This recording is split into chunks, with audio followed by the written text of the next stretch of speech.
So yes, let's do a recap from last time because it's been a couple weeks.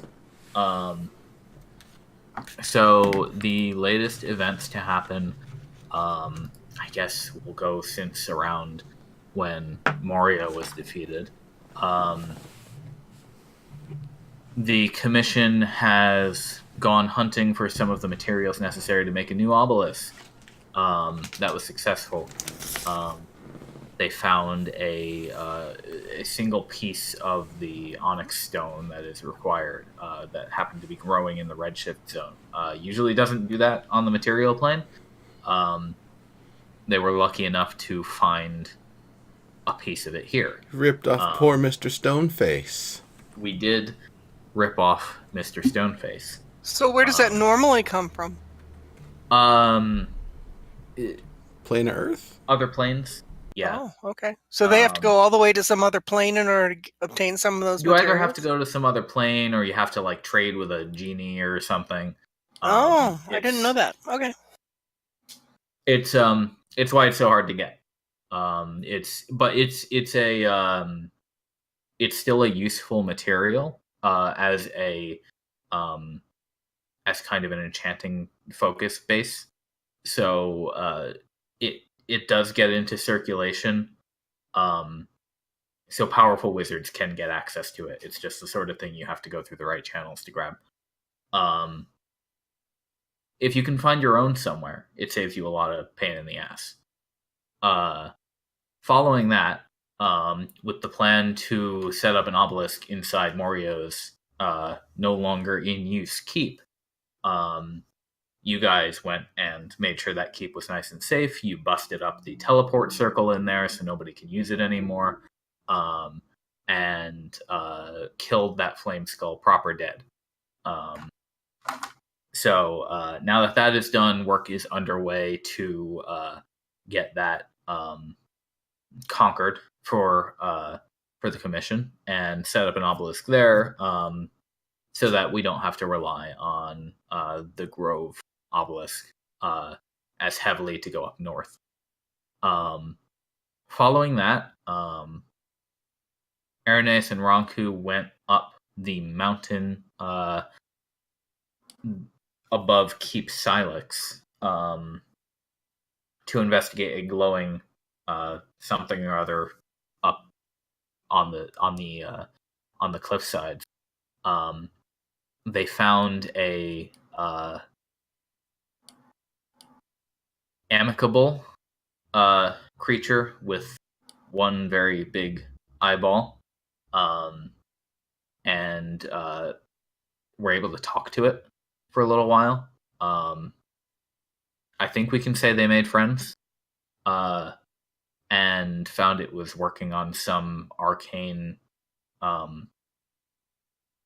mathematic. It seemed unaware of what the solution actually was or what it even hoped to be, but it was very protective of the magic runic circles that it was working with. Cool. Arineis, I think you can definitely describe any of the more interesting details you thought were relevant out of that. It was definitely something not to be trifled with. It wasn't a hostile creature, but I think when we told Dex when we got back, he seemed very intrigued, I'll say. But more importantly, there was a couple of things we could see from the top of the mountain. There's a new hill right out to the west of Loparo. Yes. As in, it was not there before and is now there.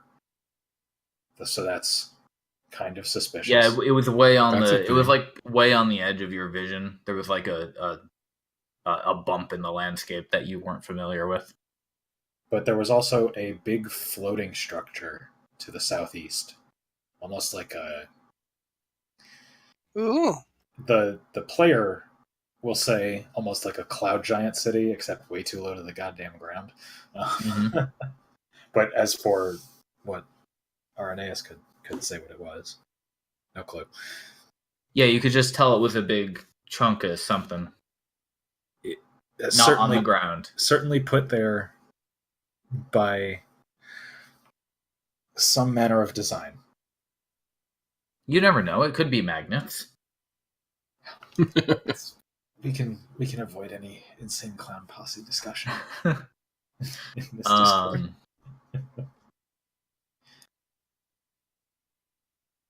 But that's about it. That's yes. the only... So that was pretty much everything that we've been over in the past couple of weeks. So as of today, it is the 14th of the 4th month, Lias, and time is passing. It's been a little over a year since the commission started. You guys are getting close to your 1-year anniversary of joining altogether. And morale is pretty high. We're making pretty good progress. We've solved a lot of problems lately, and the commission is expanding. As well as that, similar to how Arineis and Ronku were able to get a good view of the land from the western side of the mountain, some expeditionists were able to fill out the map from the other side by climbing up to various safe locations and just surveying the land around them. So with that alone, the commission has basically doubled their knowledge of the lay of the land around them. So we'll see that when we get to see the map. For now, we can start. We can start with a special question, and then we can go over what everybody was doing in downtime. So question number 20 is: are you an early bird or a night owl? Arineis is definitely an early bird. Yeah, Mont'larin's more of a night owl, though it doesn't exactly work that way for him. Does he do the doesn't want to sleep but is sleepy? Right, exactly. Oh well, yeah. I mean, he doesn't sleep at all to begin with. Right, I was going to say I trance when I get too tired. So he usually tries to wake up around the same time as everybody else, so he ends up staying up way later than anybody. Exactly. What I'm getting? Yeah. Okay. Unless she's gonna watch Arineis, is usually like first to rise and then first to go to bed. I think Naia's somewhere in the middle. She probably would prefer an early day, but she can stay up late. She can take a watch middle of the night. Yep. Nimbus actually stirs and then chooses to rise or go back to sleep based on changes in air pressure and temperature and humidity. Sometimes doesn't notice. Oftentimes doesn't notice. It's just some teeny little change, something perhaps even unmeasurable by conventional means that every now and then will cause Nimbus to stir for maybe just a moment and then go back to sleep. And every now and then when that comes around and feels like it's about time to get up, Nimbus just gets back up. So he's got the acute weather sense. Yeah. Well, I mean, he's, air genasi. He is in tune with the air. You can feel what it's doing if you don't have to breathe. Yep. Okay then, cool. And then, so I guess we can go over the stuff we have happening in downtime. First, I'm going to go through Nimbus's big stack of stuff. Last time after Nimbus got back from raiding Moria's Keep, he hopped the next boat back to the Empire and went to the Druidic Festival for his Silver Order. The way we're going to work out the timing on this is we're going to say you were able to make it back kind of as the latest Redshift was getting closer to reaching Fort Maricus. Similar to how the regular supply boats and everything usually arrive. They usually arrive like mid Redshift, so it's still miles away, but they're able to drop stuff off at Maricus, get out of there before it gets to full size. Yeah. That's about a 2-week journey back and forth, so that's how long you were gone. I think we can make that a pretty reasonable amount of time for boat travel, and then if magical overland travel is necessary to toss in there, we can say that, but I don't think we need to get into the details too deeply. Yeah, it was mostly by boat, honestly. Once I get to the Silver Coast, I find my way, or the way finds me. So, there are a few things that I want to get through for you. Okay. One of the first things you said you did was you told the tales of everything you've learned over the past roughly a year in the Redshift zone to the Silver Order. And with that, the people... the Silver... I'm not super familiar with how you want the structure of this organization to be built. Do they have, like, elder druids or something of that nature that they defer to? Who's their boss?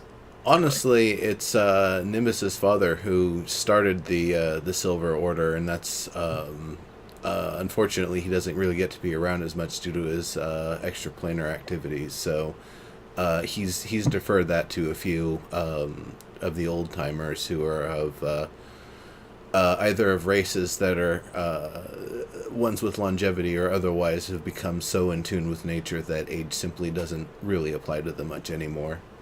Got it. Okay.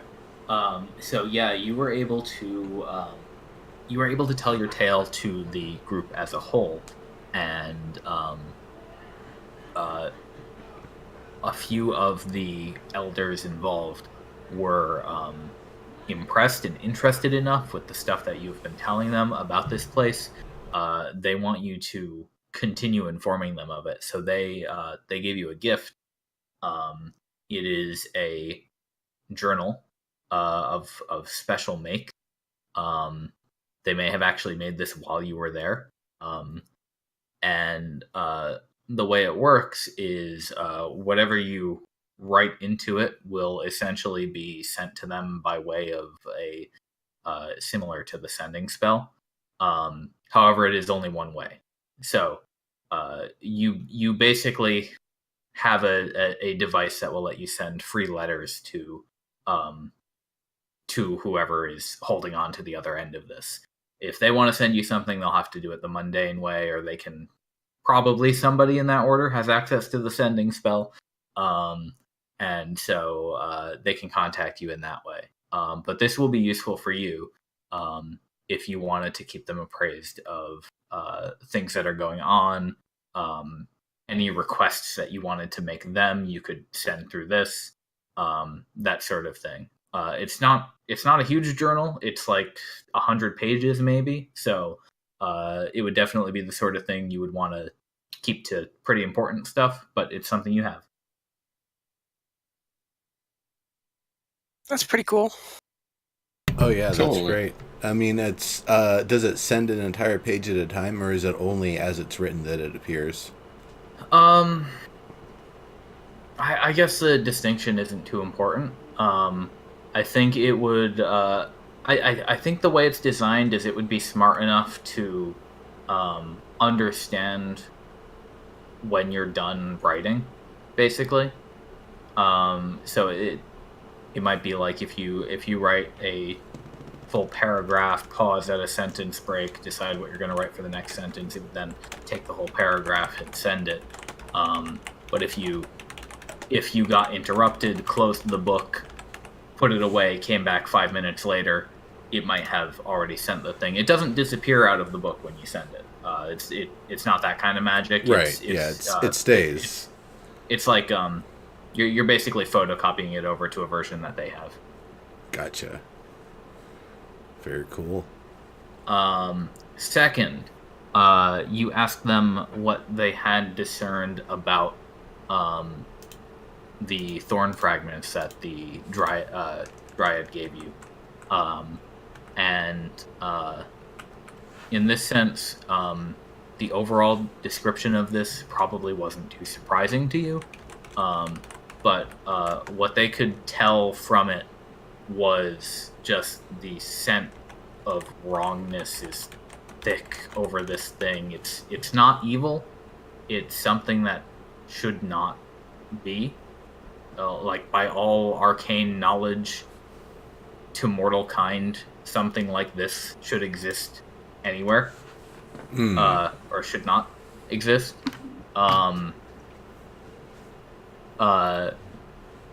This is no good. They don't they don't have any ideas of the origin, except that it's bad. Bad in the not even like demons bad sort of sense. With that in mind, your follow-up request for any druids available to join you back to the Redshift zone was taken, and while there wasn't anybody at the festival who is available, or what was available at the time, the leaders who were interested in your stories said they would put out just a general call to everybody in the Silver Order, and if anybody felt like answering that and coming to join your quest, they would be able to do so as they wish. So you expect maybe you might have a couple people show up in a couple months once their current adventures and business comes to a close and they're able to heed that call. Fantastic. That's great news.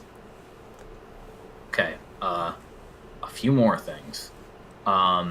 Regarding your questions on Morio's control over the methods,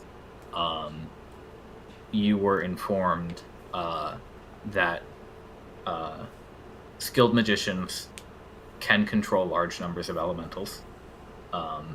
There are summonings and bindings and stuff like that you can do, but this is fairly high ritual magic. These are complex spells. They require advanced components and knowledge and access to other planes and stuff like that. Like we're talking not in the player's handbook sort of spells, right? To get all this stuff properly built into the sort of army that Morio had. It is not necessarily an unusual thing. Wizards raising armies of elementals is probably one of the more common ways a wizard might raise an army. For considering how infrequently that happens. But it does suggest a high power level. Someone more powerful than Morio.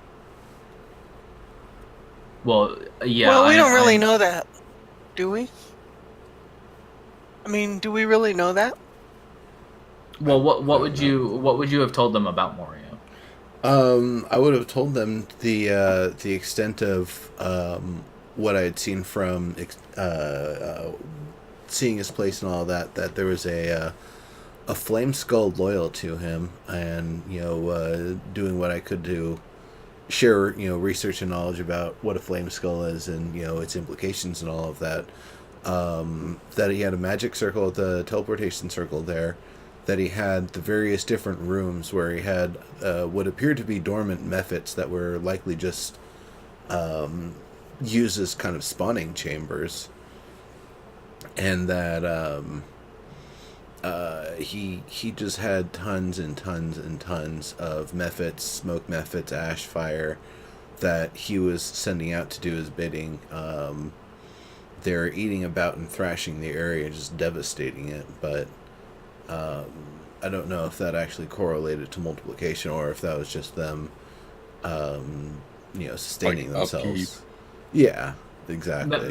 Methods, yeah. If they were on their home plane, they would probably eat the ambient energies of that plane. Right.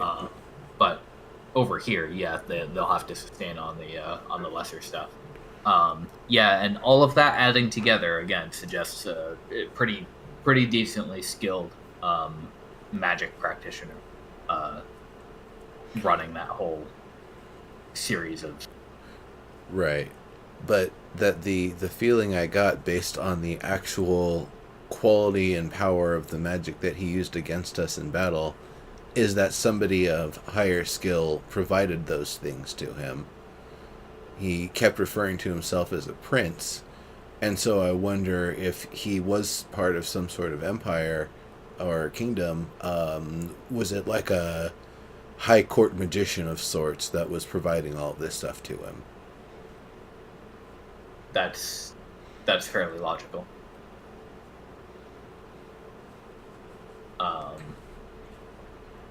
Yeah, but as you've been able to discover so far, we haven't really been able to find any iconography on Morio or anything.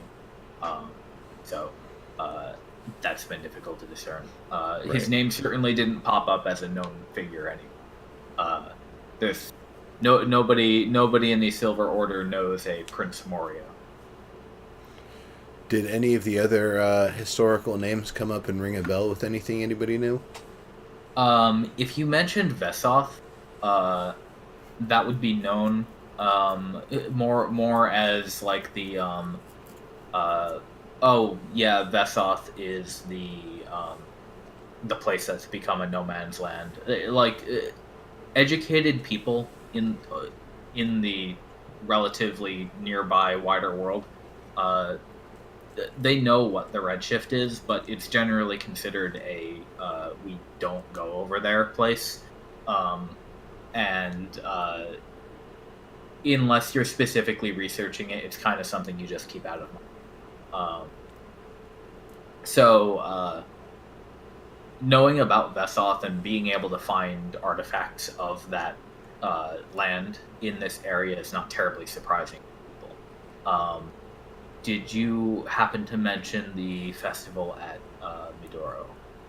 Oh yeah, I would have definitely mentioned that, and the temporal nature of it, and the fact that I'm actually excited to see if it comes back again, and if so, will it continue off of the events from last time, and they'll remember, the previous game, but it still gets interrupted the same way, or if it will be a complete repeat of history, one way or another. Because honestly, I'm excited to drink those 3 drinks from the contest again. Those were so good. That is something that the people of the Order are not familiar with. That's a weird and bizarre magical event. Now, you are able to recall for these people that Vanthor's Exeath did attempt to anti-magic the whole thing, and none of it worked.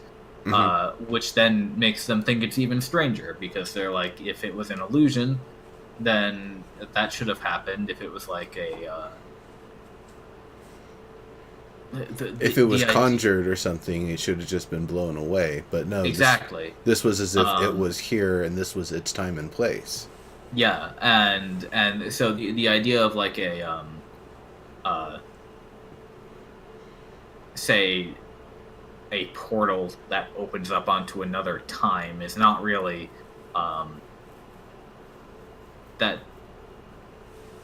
that's something where it's like a wizard would be like, wait, is that even possible? Could I do that? I don't know. That's not known.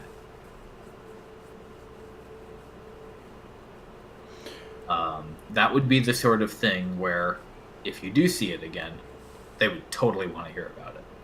Right. And then likewise with the forest to the north that is now completely gone and now is allegedly a hill.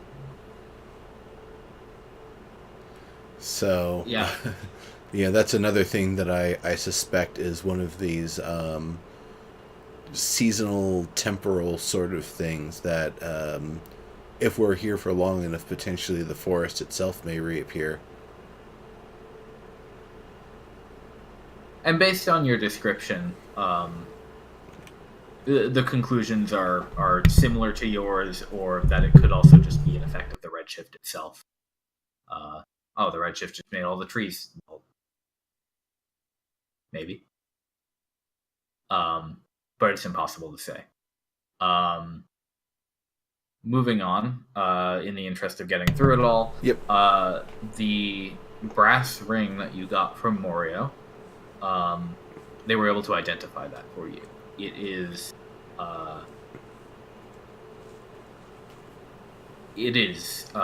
brass that is just drenched in the energy of the magma plate. It is strongly and deeply infused with that elemental power, which is why it was able to be used as a catalyst for basically holding together a trio of methods all together into one object. Essentially, there's not a whole lot you could do with it without being a high elemental summoner yourself. But the metal is still kind of innately magical. So if you were to reshape it, you could probably harness some of that power, the kind of magma elemental power.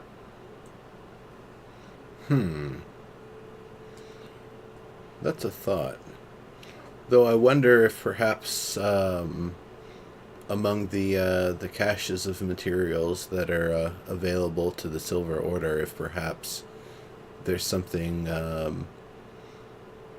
of equal value that I'd be able to exchange those for the next request on the list, if I'm not mistaken. Right, that deep ocean ring. That is a similar deal in that, much like the item is covered in the plane of magma power. Excuse me. A ring doing what you described would need to be essentially carved out of metal. Basically, you'd have to go find metal that only grows on the water plane, probably from precisely the abyss you'd like to draw the stuff from.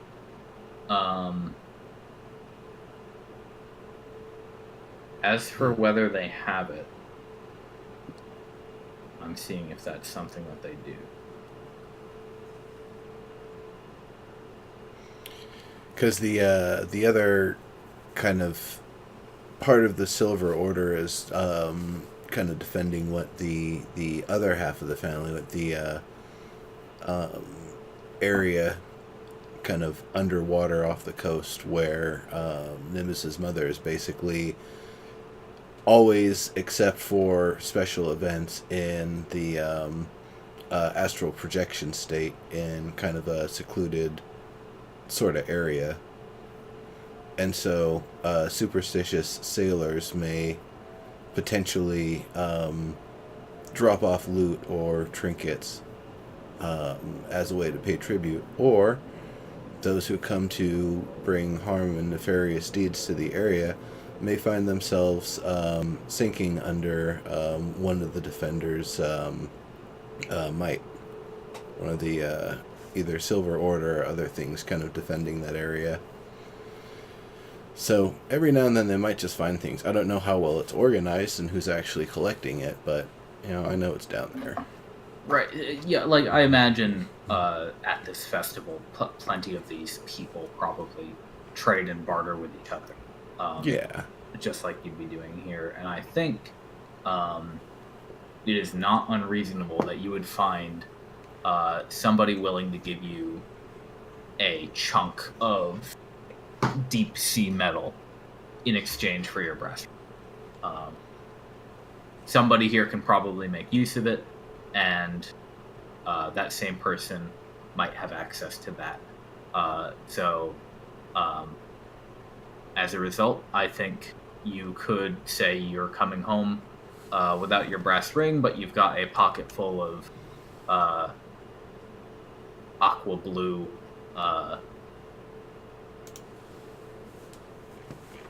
sort of crystally metal that I'm sure Smithy will be thrilled with. And finally, to the last point, if you were looking for messages for you from the Earth plane, there aren't any, which is a little odd because usually there's like something, like even if it's just like a hi or a fuck you. From one or the other, respectively, yeah. Yeah. There was nothing this time, so that's a bit unusual. That is. But that is everything I have for Nimbus, and that is going to eat up all his down. Thank you. You're welcome. So, everybody else, what would you like to have been doing during the past? Well, Ronco and I went back to Fort Maricus, right? Yeah, that would have been easy for you, because you were only out for like half a day, basically. Yeah. So I think I'd probably spend my downtime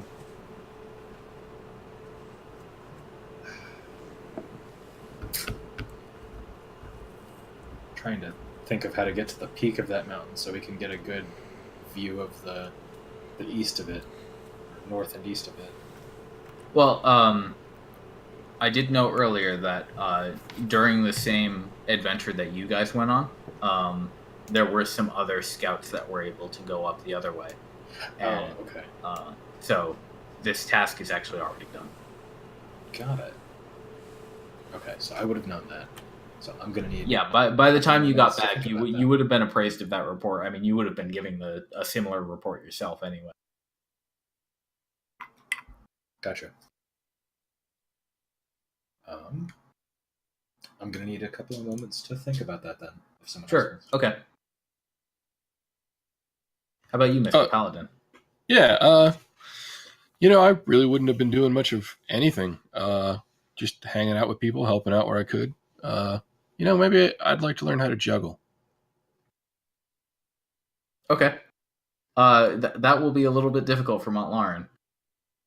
Yeah, that's the whole point. Yeah. So he's trying to do it despite everything.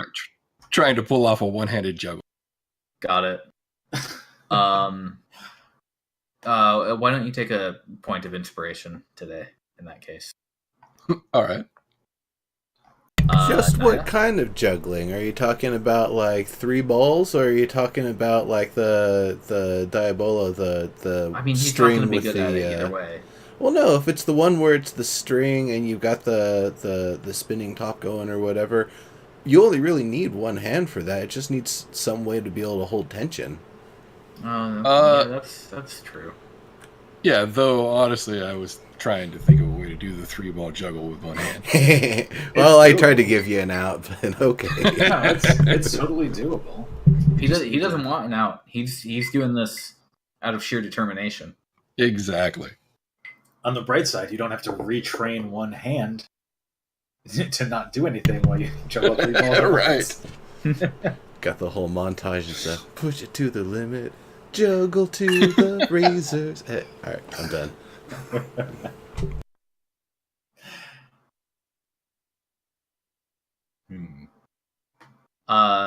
Naia, what would you like to do with your downtime? I'm presuming that when we left Morio's place that we came back to Fort Merrick. Yeah. Nimbus is going to be back in Fort Maricus, so I think we're assuming you guys are all there for now. Okay. All right.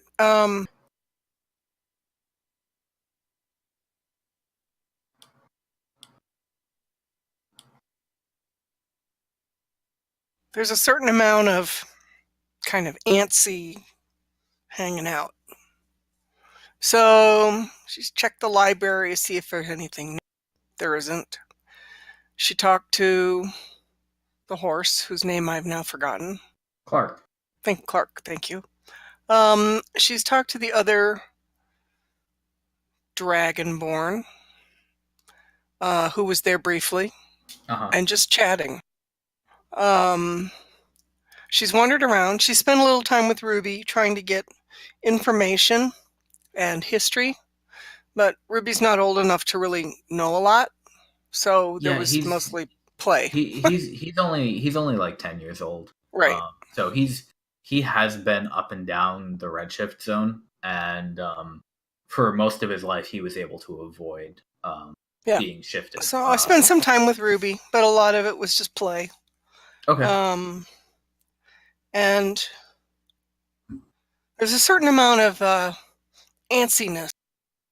Hanging out and doing nothing is difficult now.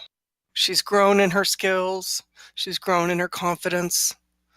As other people, have had their challenges with regard to family and stuff, she feels very, I don't know that she would use the word blessed, but she certainly feels like she's had it really easy.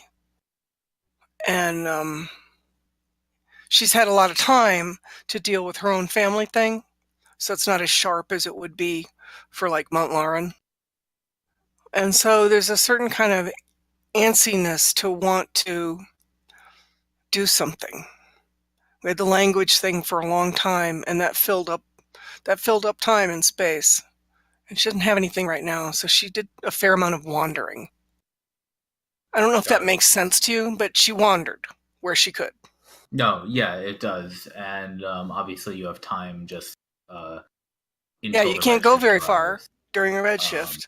So it's kind of like for the few days it's stuck there, you're kind of stuck indoors. Right. So she's kind of dealing with that, and it forces her to consider things. It forces her to think about things that are not necessarily pleasant to think about. She thought some about her family and her history. And, with Nimbus going off to see his family, it inspired her to think of her own family. And if she was ever going to go back and see them, then what would she like to have done to kind of tell the tale of Naia? It's just kind of churning right now. And it produces a certain kind of antsiness because she is processing at a little bit deeper level than she's used to, and there's no action to take her mind off, which is perfect. Understood. I think in that sense, I would like to give you a point of inspiration as well to use as you see fit. Oh, thank you. For advantage on whatever role you want. And Arineis, do you have any ideas? Yeah. So I think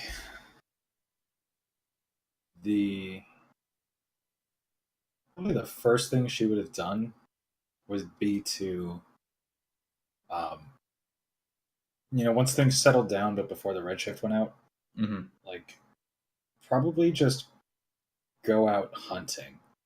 Because that was like the first place that she went to that reminded her of home. Makes sense. Snow and, far sight lines and weird weather and weird navigation. Yep. But I think once that calmed down, or during the Redshift, it was a bit,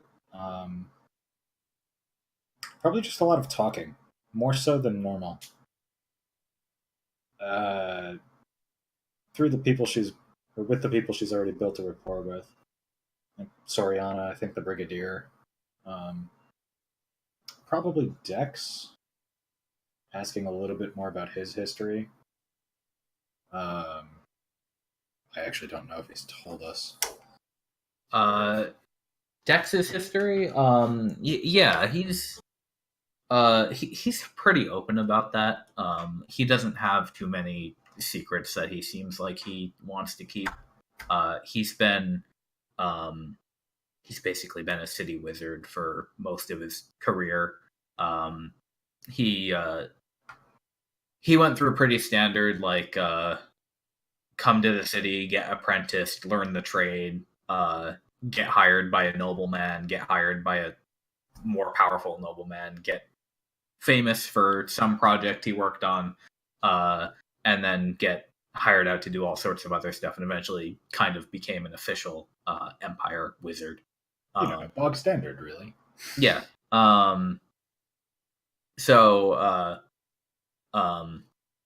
I mean, he certainly has peers. So from his perspective, this is like a pretty air quotes normal job.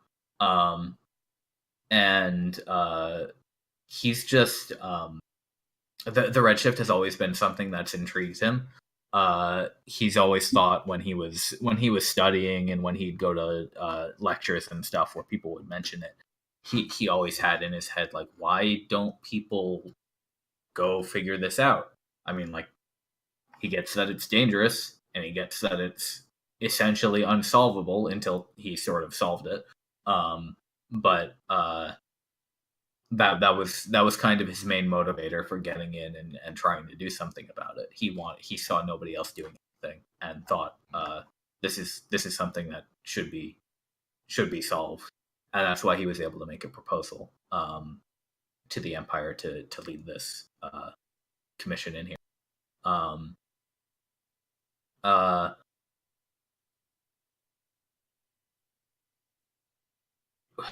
What? Aside from talking about his work, he doesn't have a whole lot going on. He's a little workaholic about it.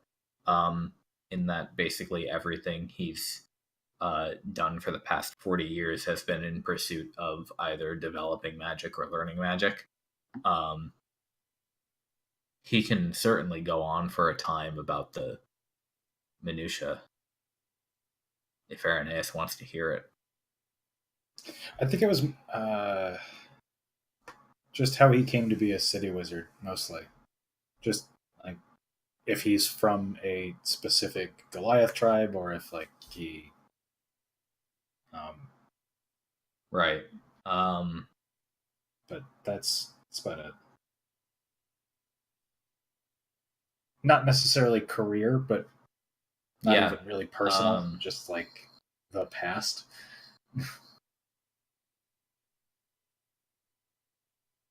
I think he probably was not part of a specific tribe. At least he wasn't born into one. He was actually born as to his parents while they were in a caravan just traveling for whatever purpose they were going for. And this was kind of a long-term trip that they were taking. So he grew up in that environment. By the time he was a couple years old, they had left the caravan, were not living in Goliath lands anymore, and he grew up around other people, other sorts of races and everything. And it was because of this that he ended up having a little bit more exposure to wizardly magic, and that was sort of what got him interested in it. He was always naturally inclined to it.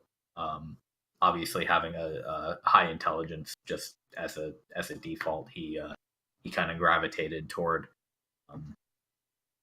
the scholarly pursuit of magic. But that was the real catalyst for him getting involved. He did not get a spell book or anything till he went to got himself a proper apprenticeship in a city somewhere. All right, good to know. Or so not good. From his perspective, anybody can do it. I mean, you just have to study hard enough, mostly. Yeah. That's a useful perspective, actually. Yeah, you want to be a wizard? Just go find a wizard that'll. Well, I mean, you want it's, to be a wizard. Right. Find a wizard who will let you clean his bedpans for long enough and read his books at 1 a.m. But what about Chad Magical?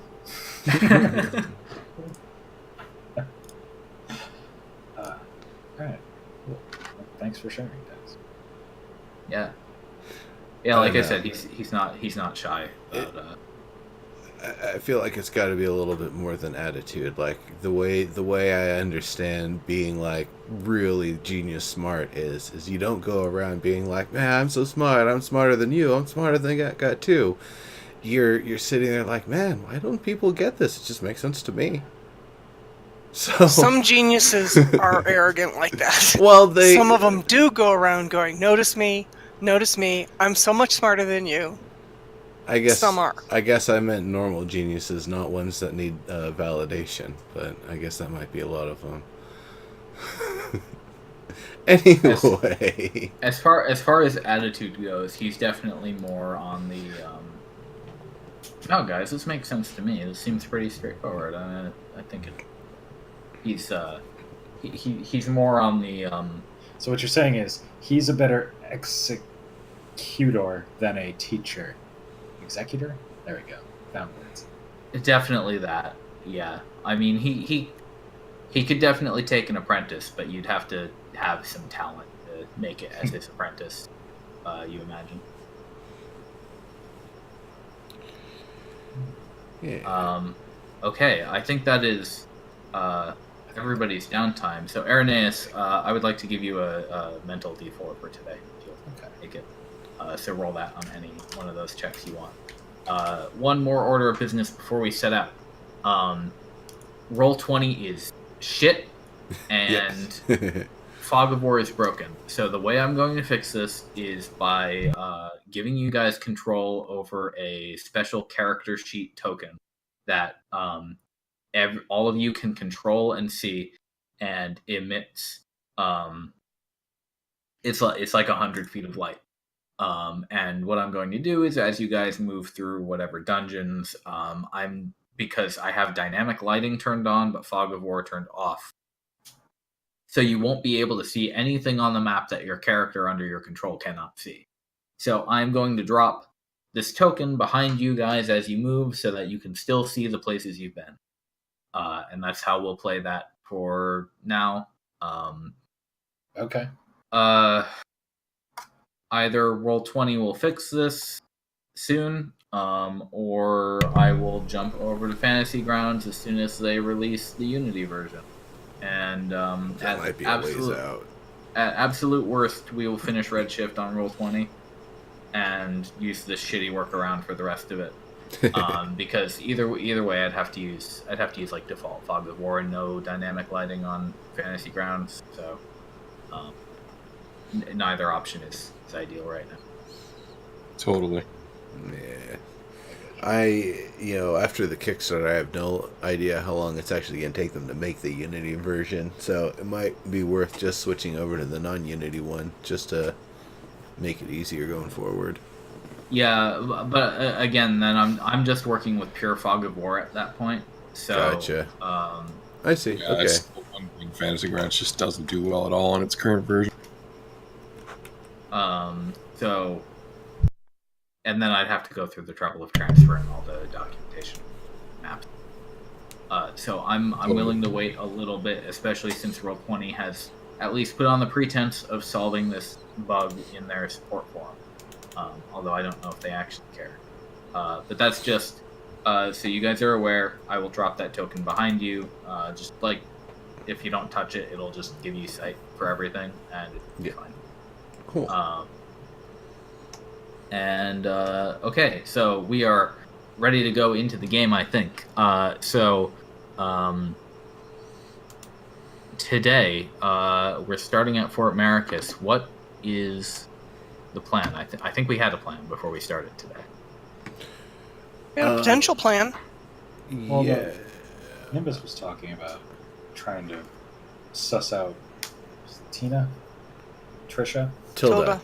Tilda. We have a tracking device of sorts, so it's just a matter of how long it's going to take us to get there. I suppose if we ride with the supply caravan heading to Silex, it might consume a couple days, but that would essentially work as our starting point, yeah?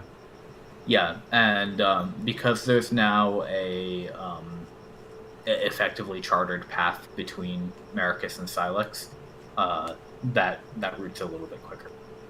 Cool. So yeah, you can make that trip in 2 days. So you'd basically be setting off from that keep. Wow, that's a lot faster. It's a little bit. You're saving about half a day on the trip. So you'd be able to set off from that keep on your third day out, and that's about as fast as you can make it. Cool. And then regarding rations allocated? You will get so let me see. If you guys are following the caravan, if you guys are following the supply wagon there, you could probably swing it so that they provide enough for you as you're their main escort. So Yeah.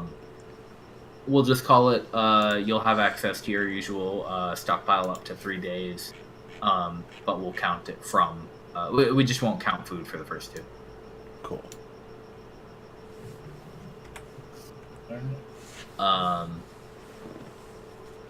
So, is there anything anybody wants to do before we set off then? Because we could just set right off.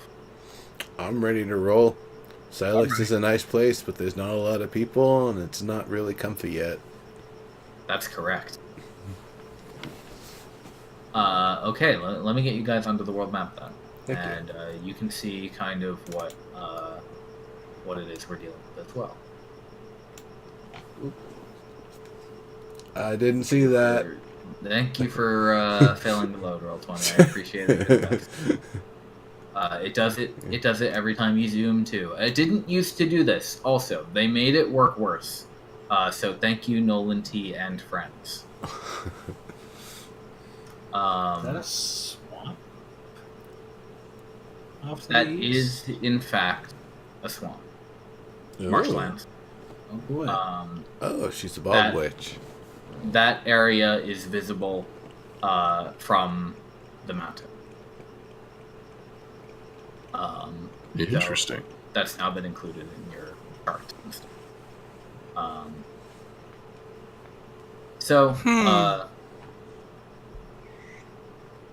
You have a starting out.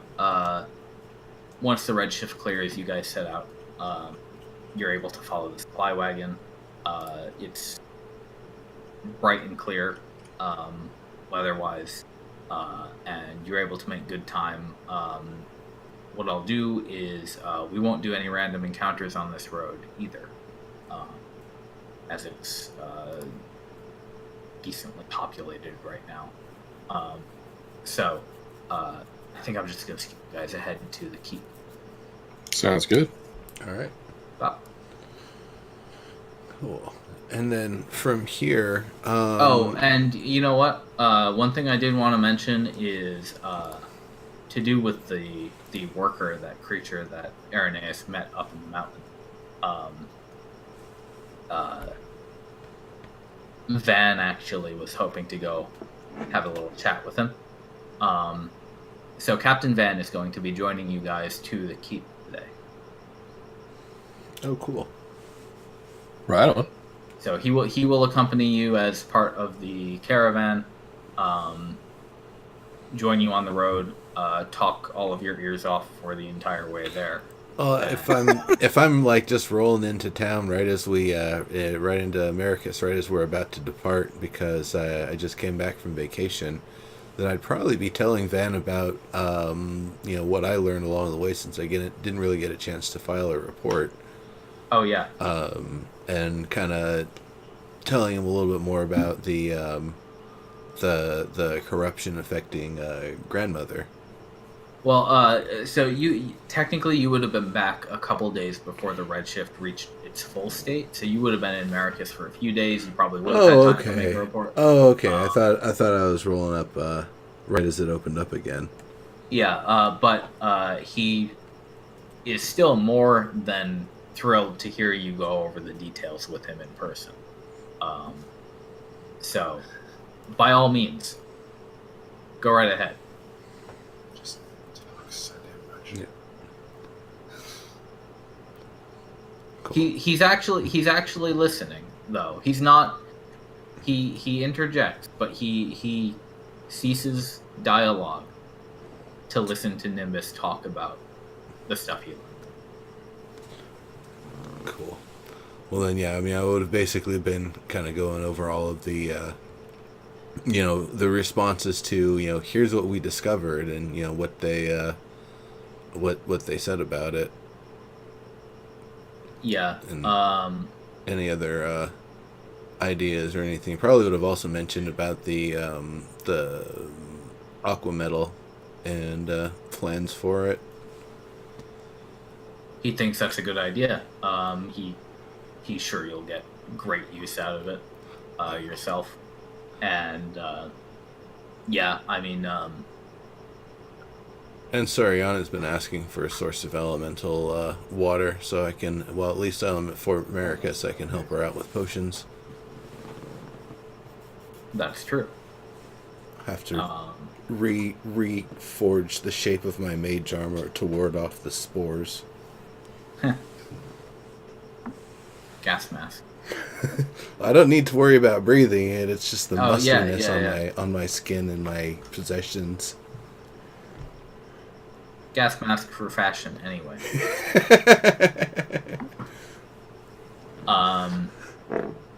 All right, Naia.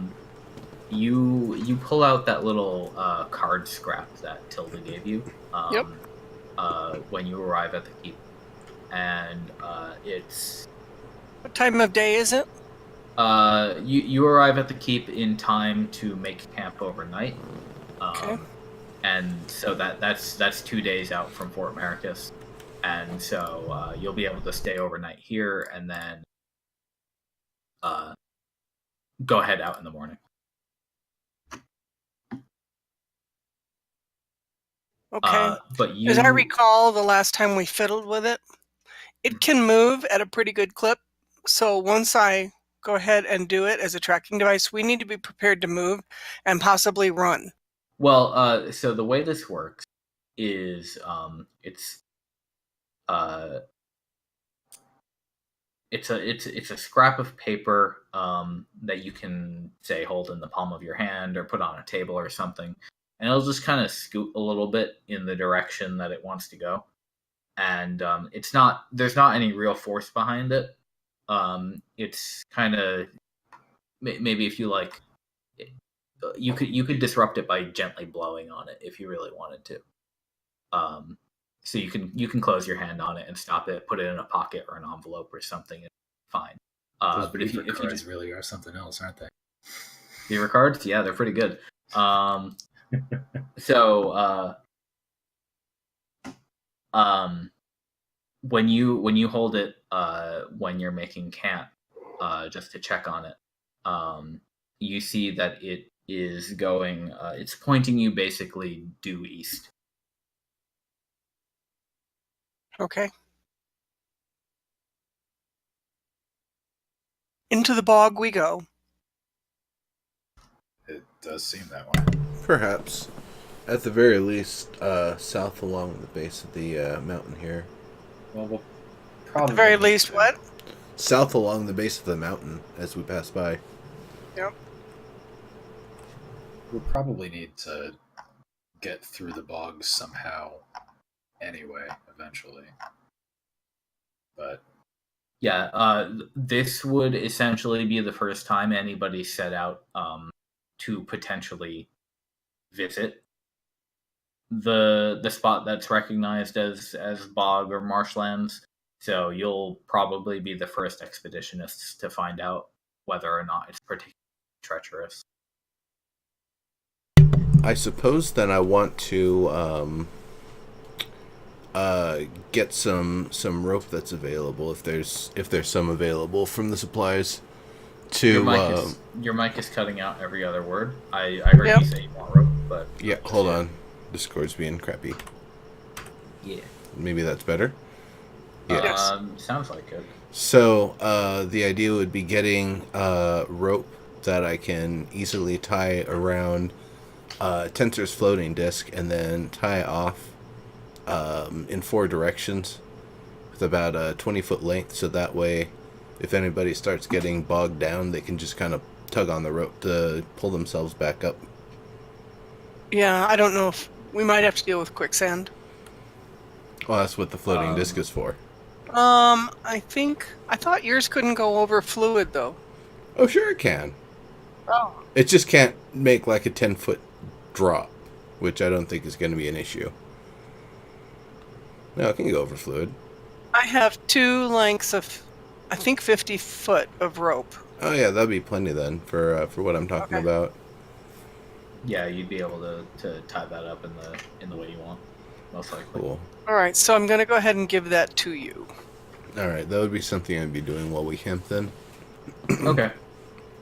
Checking with anybody else who knows a thing or two about knots and floating physical disky things. Uh-huh.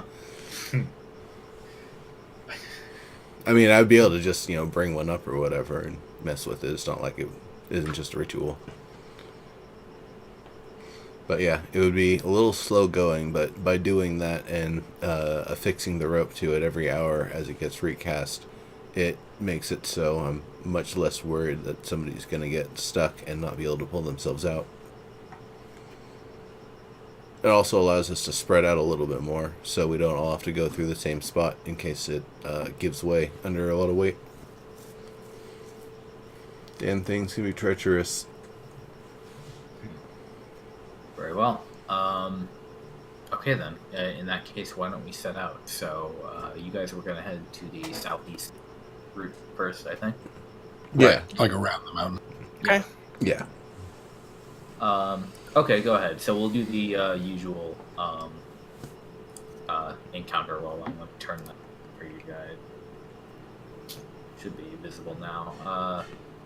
Encounter check is the one you want to make on the number 2, 3, and 4 text. Okay. Got it. So then it would be to here, which we've agreed on, and then I'll do a check. Good job. Both 8.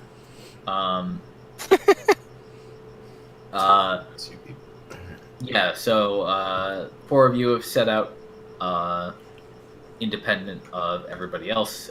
You left Van and everyone behind. Van puts up the mountain. He can fly, so all the shit that you had to deal with Arineis is completely irrelevant to him. I bet he'd probably want to check out the exploding rocks anyway. Oh, he totally would. Yeah, he'd zap a few of them and just to see what happens. He doesn't get the chance to go out on his own too often, so Yeah, I imagine this is like a field trip. Yeehaw! yeah, you kind of have to hope he remembers to come home. If he didn't, I'm sure he'd be fine. But he's never tested it. He's thought about it. He's even had to be sternly told no a couple times.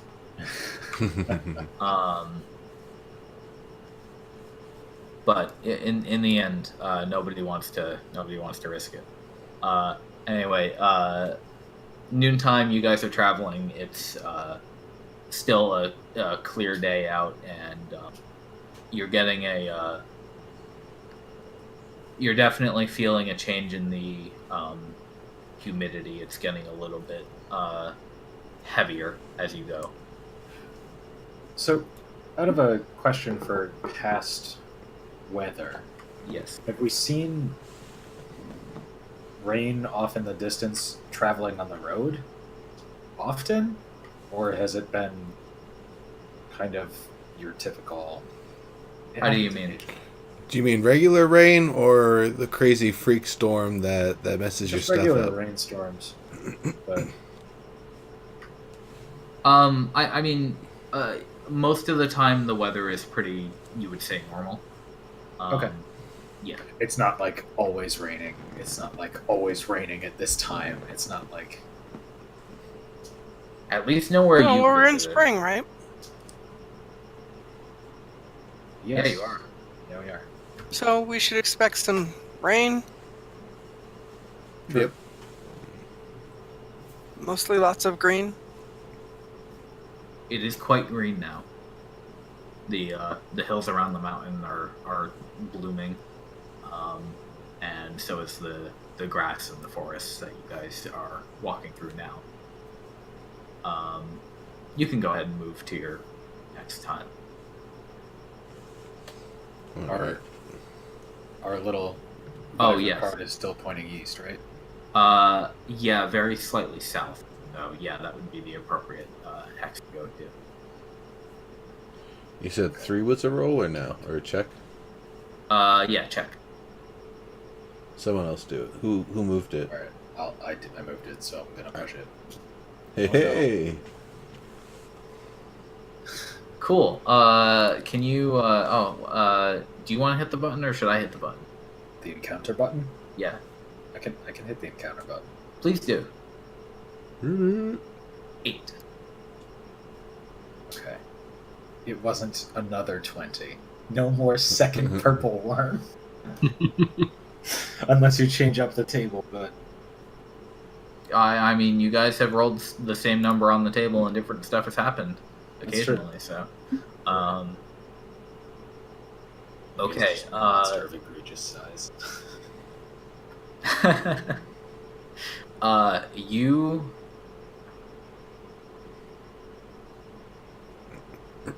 This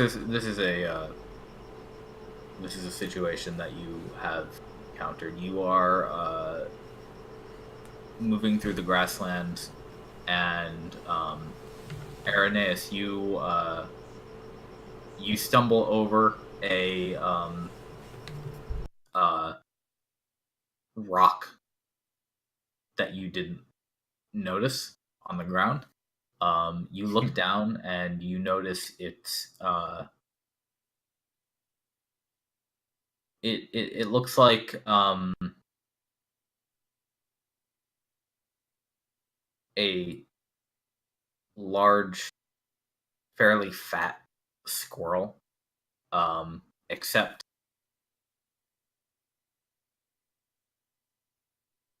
one, it's made of stone, and two, it's like its belly and ribs and guts and everything have all been torn out, but its remains are all stone. Weird. That's Ew. super weird. I think upon, like, after not dusting herself off, but catching her balance and noticing what it was, it's like, I think I just turn it over so the head's not looking at anyone anymore and the tail's sticking straight up. It's like, don't trip on that on the way back. No. I can't just have you burying that. Clearly, this is a creature that's been shifted by the Redshift. I'll put it in a sack and we'll bring it to Soriana. Oh, okay. I wasn't gonna bury it. I was just going to make it so I didn't have to get Yeah, I know, but let's. Didn't Serb say it was stone? That doesn't matter. It's still super weird. Yeah, this is still something worth investigating. Much good to Soriana. Soriana, She might enjoy it anyway. Dex, somebody. This is something to learn from regardless. What's Van think about this thing? Yeah, exactly. He's off trolloping through the mountains. Oh, that's right. Alright, so I'm going to update He has already either made best friends with or killed the worker. Or scared the crap out of him. Oh yeah, he wouldn't kill him. Yeah, that's right. He wouldn't.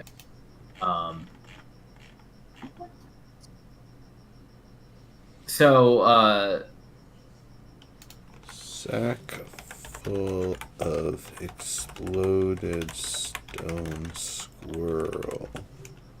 All right. Okay. That's why I carry a utility sack. Sometimes it's bats, sometimes it's exploded, turned to stone squirrels. Yeah. Why is this fuzzy? Oh, okay. Did you put us in encounter map here? I did. I'm gonna. You guys are all hanging out together. So what I'm going to say is I need. Well,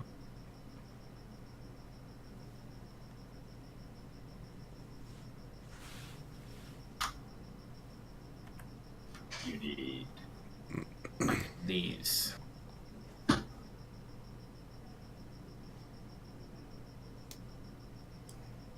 And I need to see if you guys notice. Why didn't they go onto my?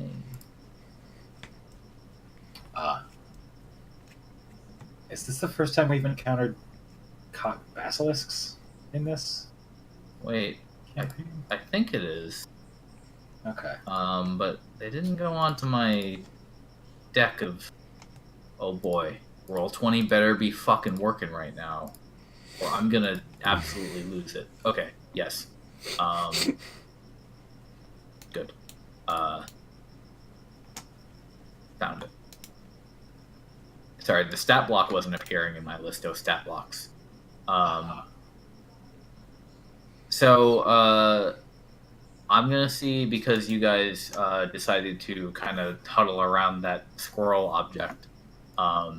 If any of you notice the cockatrices pop out of the grass and approach you. So. What are these? Well, when you do notice them, you will see a rather angry-looking chicken. Okay. I can hang on. I can give you a handout for it. Yeah, you usually do. That's why I was wondering. Let me see. Bam. It does look pissed off and really scrawny and probably undead. So, can everybody tell me their passive perceptions? They're what? It's just your regular. It's just 10 plus your perception skill. It's whatever your perception is when you're not actively rolling perception. That would be 14. 12. Yeah, 12 Nice, for me. 16. Ooh. Nimbus, I don't think you're higher than 16, are you? You're on mute. Oh, mine was 12. Okay. So, all four of you. Well, okay, hang on. You noticed one of them, so you don't have the surprised condition. So you're not surprised. Right. All four of you hear this creature squawk loudly at you, and as you have invaded its territory, it is now going to attack you. So let's roll some initiative.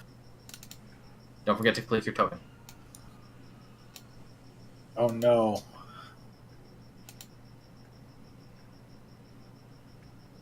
Oh shit.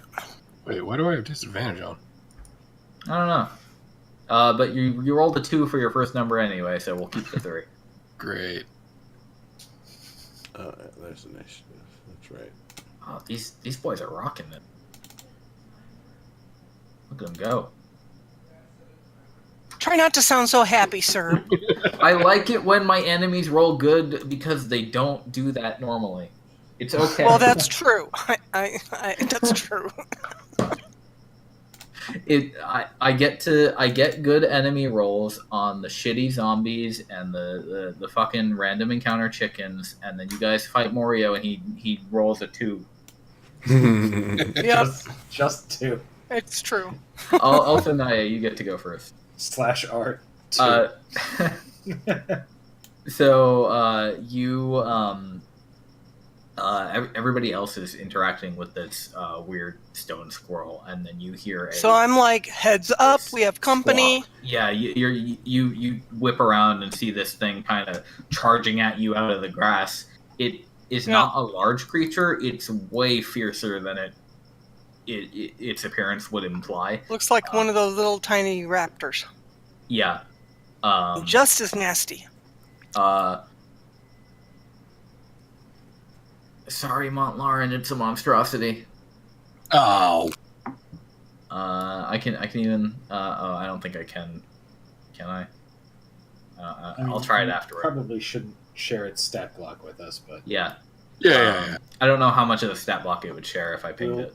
we'll believe you. Hang on, what if You I- know, I can- every I one can of ping the it? cool ones that I've asked Oh, about, yeah. he's like, oh, that's a mob, you can't have it. That's why I have a That's- shitty list. That's Oh yeah, it's just the rules. Them's the rules. Yeah. It would be cool if a druid could turn into a cockatrice. That would be. What is it? Do you want to make a nature roll to see if you recognize it? Oh, okay.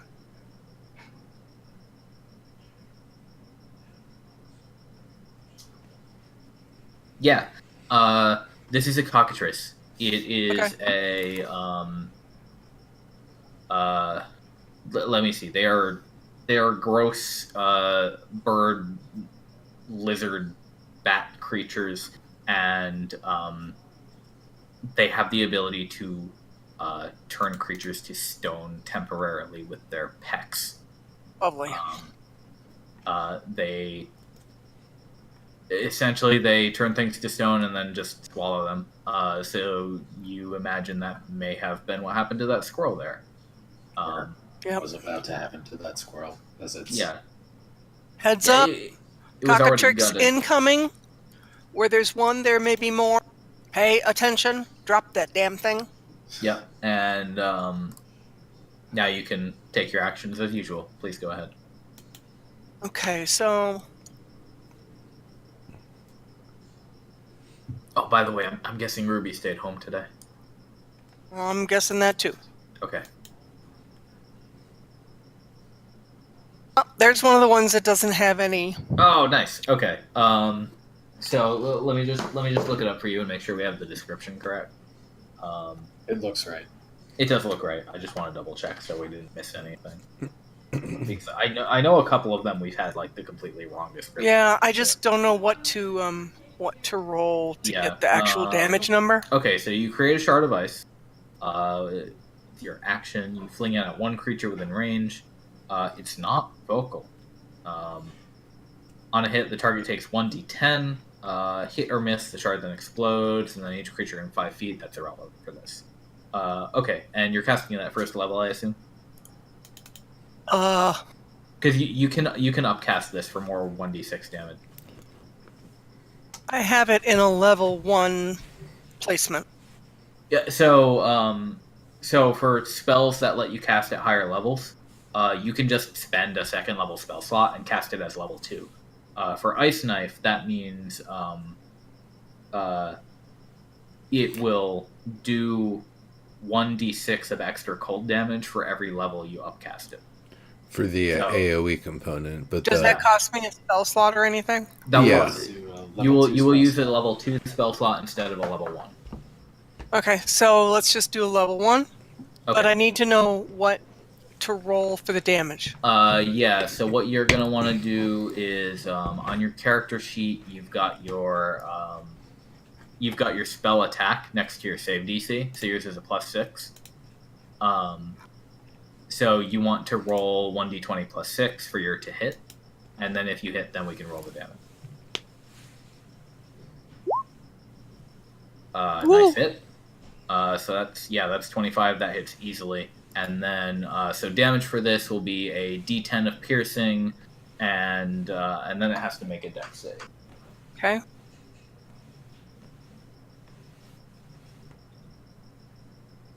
So what's your spell save DC? It was 14, I said. Spell save DC? Yeah. Yeah, it's the number they have to save against. Oh, Yeah, on your character sheet, it's listed as save DC, kind of in the middle of the sheet. Should be 14. the dex save.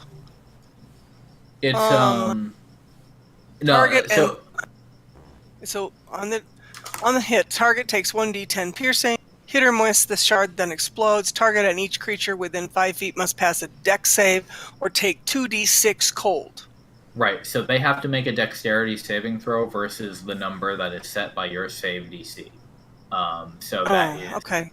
That's based on your wisdom. That's just for all of your spells. Yours is 14. That's right at the top of your spell list with all the other numbers.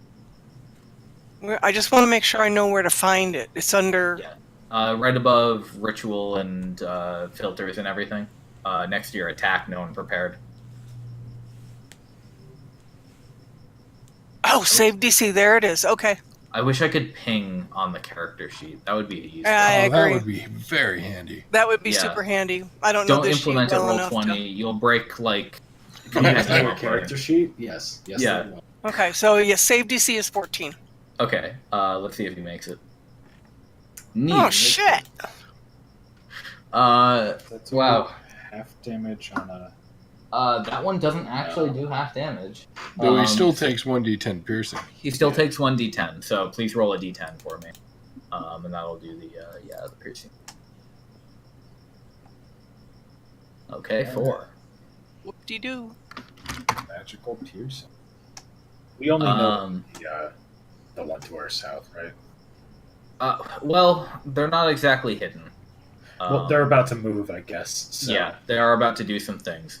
So the one you just attacked gets to go first, and it recoils from your knife, but then it kind of jumps out of the way of the explosion with way more agility than you would expect from a chicken, and it charges directly at you, Naia, and it has disadvantage. Because Mont'larin can interpose. So we will see if this That's because Mont'larin rocks. You can only do it once per turn, though. Sadly true. Nice one to hit. Okay, so that was a 16 to hit, but now it's a 1 to hit. So good. So Do you this have a thing, fumble table? I can't remember. I do not have a fumble table because Okay. those are shit. This thing charges at you, and it just lunges for your shins, and Mont'larin kind of bumps you out of the way a little bit and just barrels the shield down in its way, so it can't do anything and it has to switch My hero. tactics. And now you guys take notice of the other two that are coming from areas around you, and you realize you've clearly stumbled into some sort of cockatrice territory. This one's going to go 1, 2, 3, 4, and make a roll on Arineis with not disadvantage. Does not hit. 14 does not hit. My Oh, AC good. is 15. This one's going to go 1, 2, 3, 4, and same thing to Mont'larin. Wait. Badath got Oh, a turn oh, first. Yep, I said it in my head, and I was like, don't forget Badath, and then I forgot Badath. So please make Badath do a thing. Alright, and Badath is going to kind of do a flyby to distract it. Like, basically, as it's running forward, a blue flaming owl flies right by its face and then breaks upward this way, getting about 15 feet in the air. Okay. Squawking as it passes by. Like, look him in the eyes and squawking as it passes by. Can you make Badath make a performance check? Sure. Without the performance Or maybe skill, intimidation. without the intimidation skill, that would be Whiz? Both of those are charisma. Charisma. Okay. Hey, well, Well, not terrible. Too bad for something with -2 charisma. I'm gonna give it an intelligence saving throw. Okay.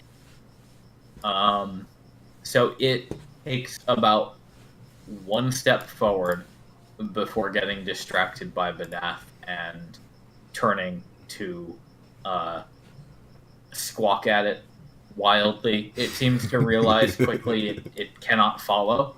Oh no, I'm sorry. These guys have a fly speed. Oh, they do? So they do, in fact, have They a have fly bat speed. wings. Oh, well then I probably would have used the rest of my 60 distance.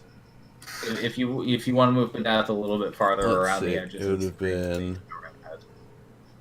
Let's see, it would have been 1, 2, 3, 4, 5, 6. Let's see. With the move speed of 60, that's 12, right? So. Yeah. Event 6 more. 8. Do you want me to expand the map? Yes, please. That's easy on this because we don't have a real background for it. So let's double that. What the fuck happened to the lighting? Oh, Fog of War is turned on. Very dark Nice. over there. How did you do that one? 9, 10. I 11, just turned on Advanced Fog of War. 12. Okay. Yeah, it moves on its turn. It moves about one step forward, gets distracted by the flying owl, and then hops into the air instead and gives chase. So it's gonna go 1, 2, 3, 4, 5, 6, 7. Jeez, that's a big flying speed. Yes, it is. Right.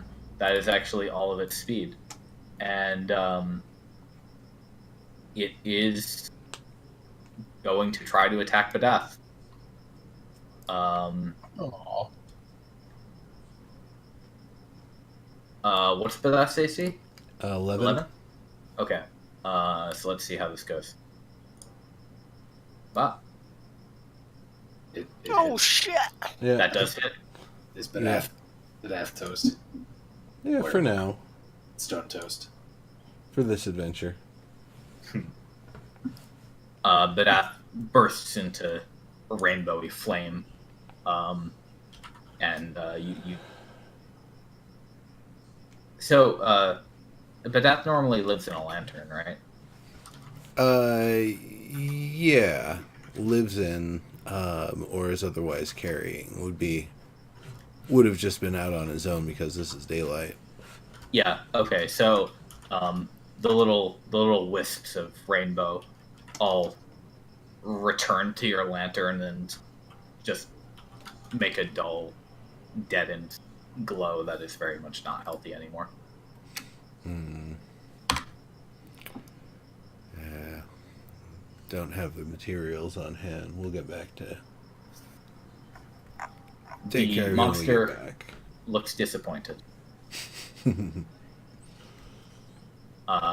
now it's your turn. Alright.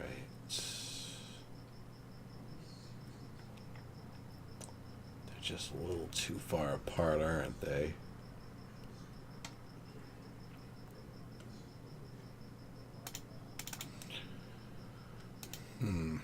Nimbus is going to start with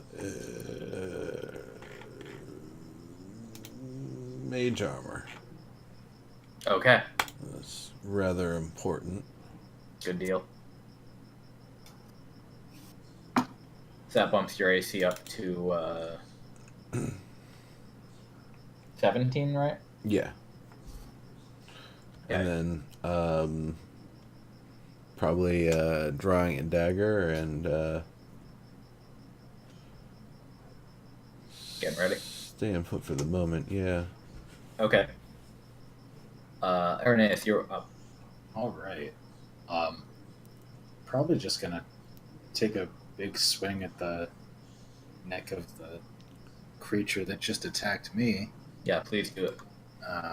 Since Mont'larin is in 5 feet of it as well, That's sneak sneak attack attack. triggers.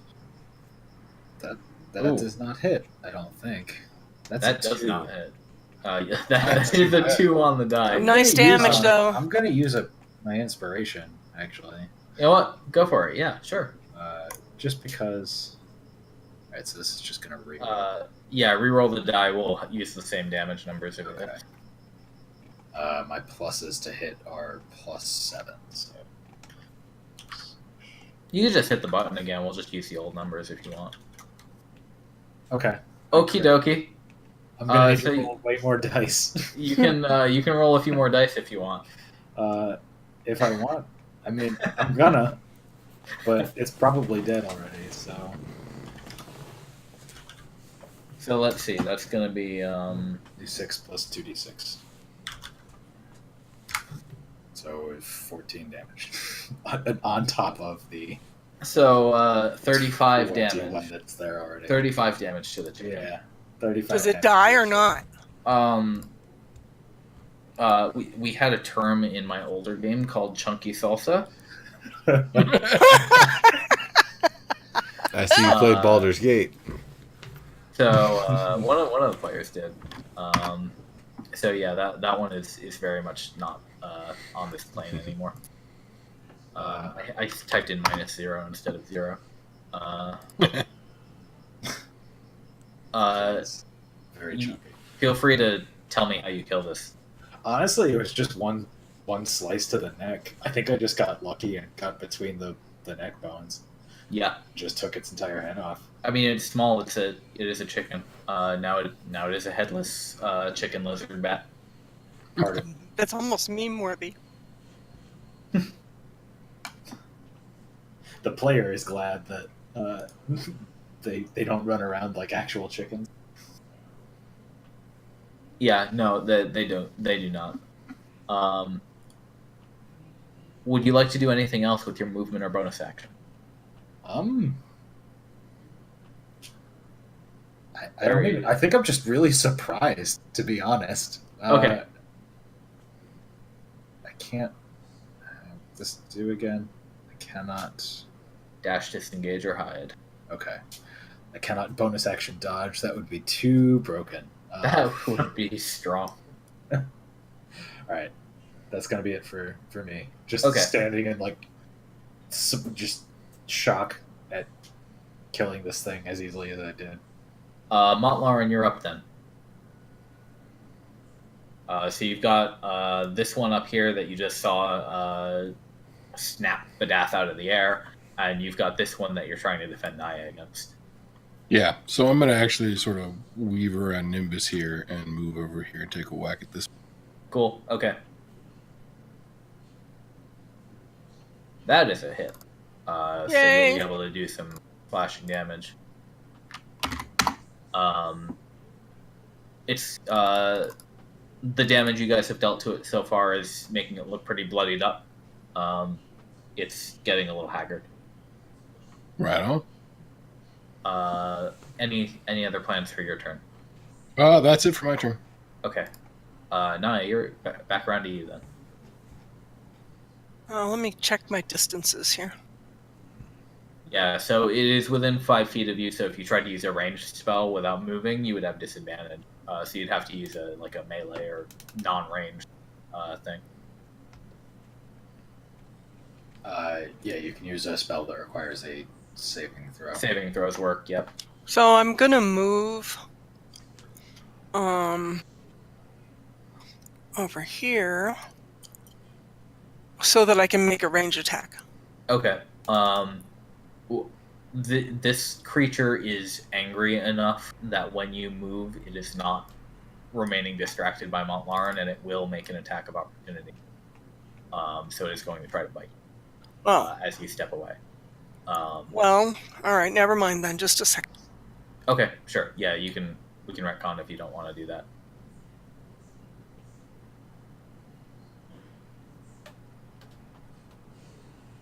Yeah, keep in mind if you move without taking the disengage action, then pretty much any creature can decide it will take its reaction to harass you on the way out. It still has to make the hit though, so it's a calculated choice. All right, I guess I will stand there then. And Thorn whip. but I don't have a hit number. Yeah, that messed something up. Yes, it does. So you rolled a 5. You have to add a 6 to it, which actually is a hit. And let me just look up Thornwhip for you. And that's a Xanathar one, right? Yeah, it's a cantrip. Oh no, Thornwhip's a regular PHP spell. Yeah. So yes, it does hit. Okay, cool. With your actual to hit bonus. And Thornwhip does 1d6 piercing damage. And you can pull enemies to you. You can pull, but it's already as close as it can get. So. Nice. 3 damage.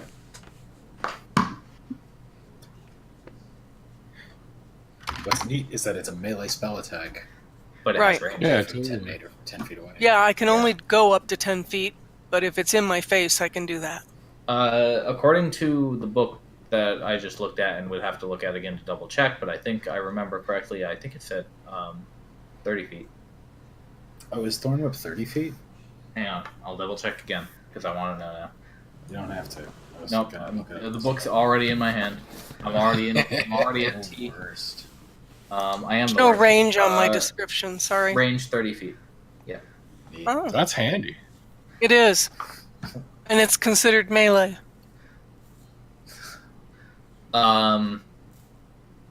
Shrink you up. Oh, shit. Okay, well, I'm glad I hit it with something. Yeah. Mont'larin did more damage, so this one is going to attack the elf. That's a 9.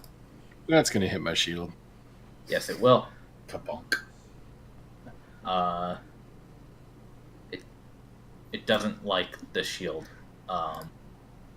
and so it just backs up and angrily yells at you.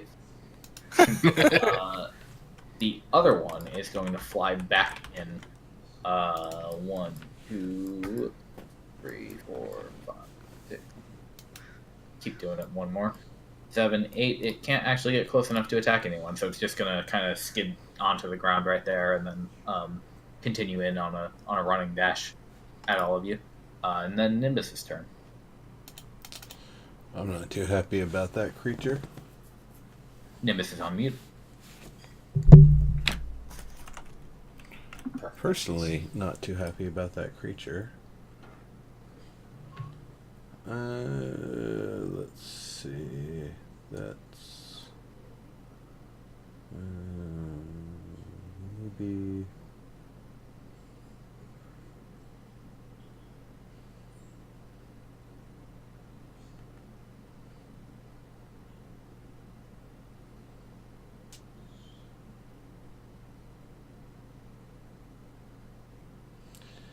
Yeah.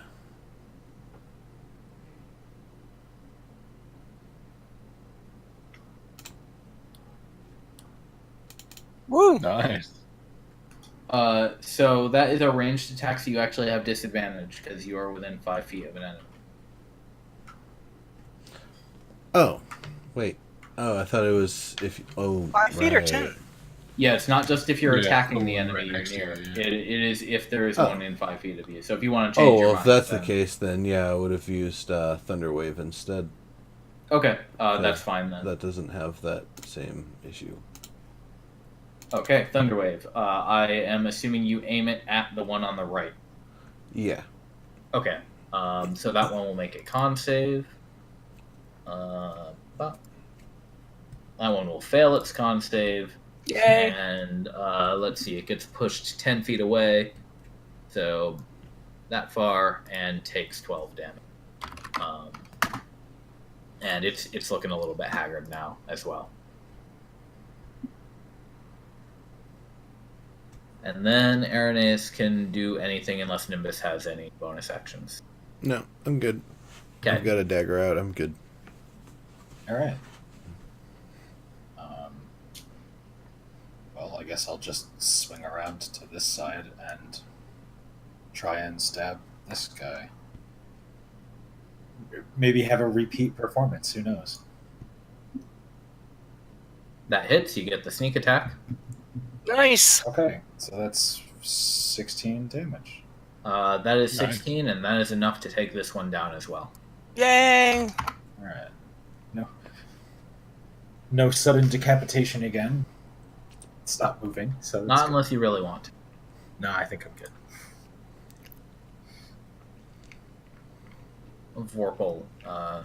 Vorpal level 4. Okay, are you going to do anything else as the rogue? I don't think so. Okay. I'll save the gloating And, until it's all done. Mont'larin, we're around to you. There's one left. It's just reeling from being tossed 10 feet across the grass.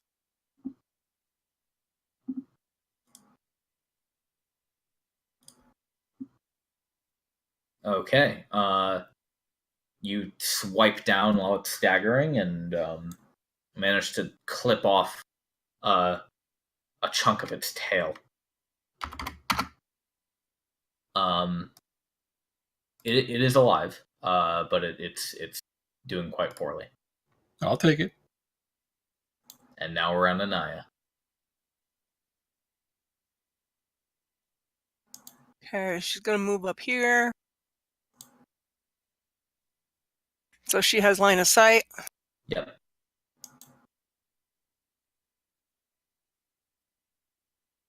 Cool. That'll do it. That Yay. is a fiery kill. So you cook that last one. Smells like barbecue.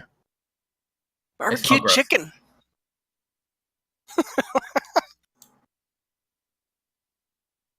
They're like rat lizards. Yeah, like bat Um, chickens. Yeah, Ew. The like a little bit hairy and a little bit scaly. two unburnt ones. I wonder if they're. Oh. I wonder if there's something about their beak or something in their body that can be used as an anti-petrification agent. Interesting. These two that aren't Interesting idea. cooked. If we don't think we're in too much fear of danger of more of them coming, I can take a few minutes here to prepare them, and they won't go stinky on us as we prepare or as we continue our journey here. So I'm going to give this knowledge to Naia as she's already made the nature check. Naia, you know that in terms of creatures that can turn people to stone, cockatrices are at about the lowest tier of that sort of ability. And theirs is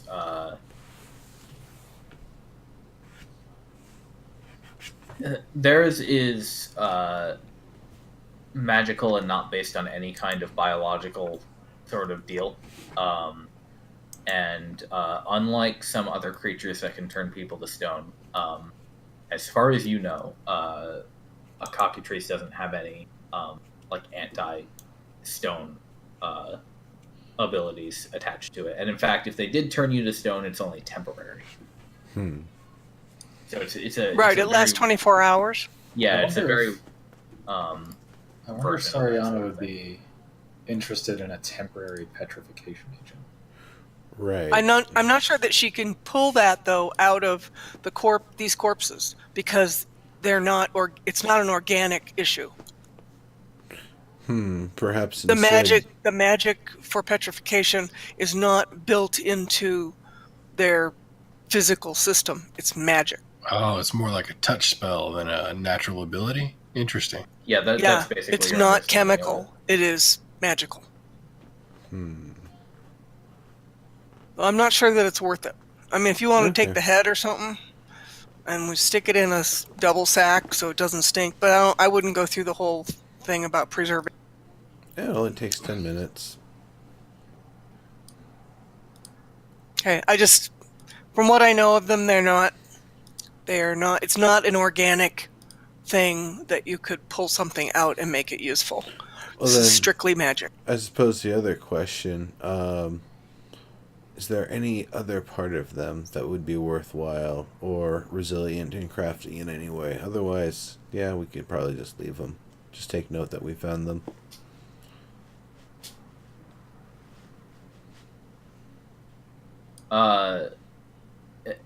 As you can discern, they are pretty small. They're quite bony. Weird mix of feathers, scales, and fur.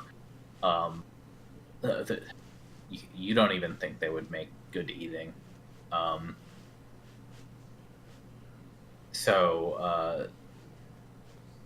Just looking at them and based on the knowledge you have, you honestly think they're kind of a useless creature. A gutter bird if Alright. ever there was one. Okay. Well, no sense in trying to take them along then. Fair enough. I guess we don't really need the squirrel then. Mystery solved.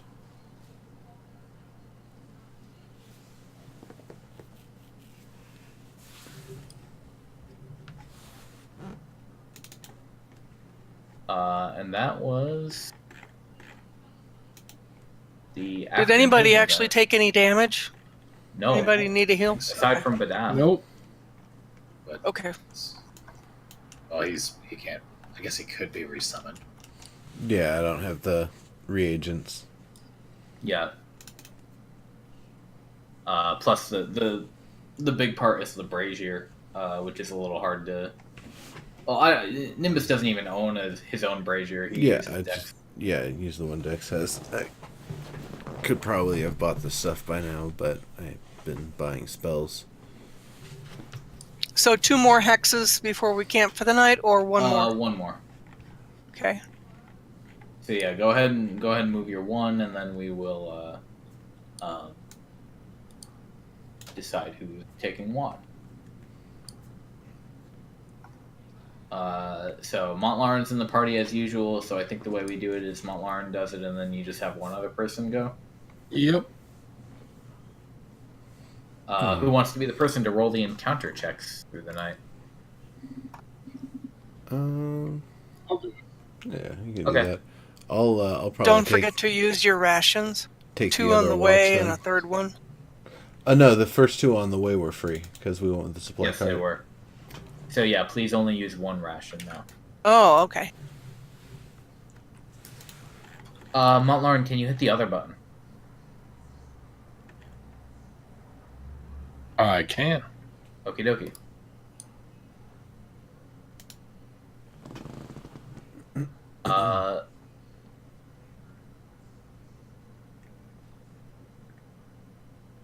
Through the night,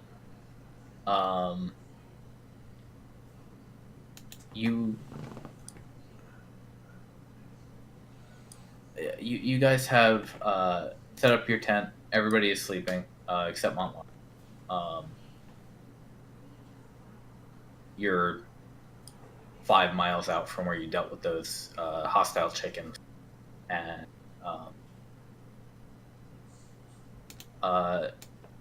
you're watching the clear night skies, and something catches your eye in the grass, like a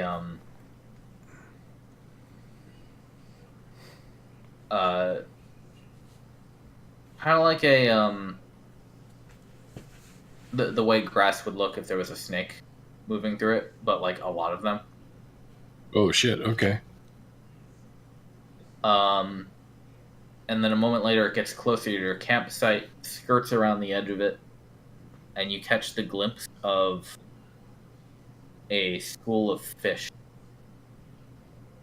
Just Whoa. swimming through the grass. do you wake anyone up? Because like That's something so weird. Yeah, I would have started waking people up as soon as I saw movement in the grass. Who do you wake up first? I think I'd start with Nimbus. Okay. So you get Nimbus up, and then I guess I guess explain what exactly you're going over as this is happening.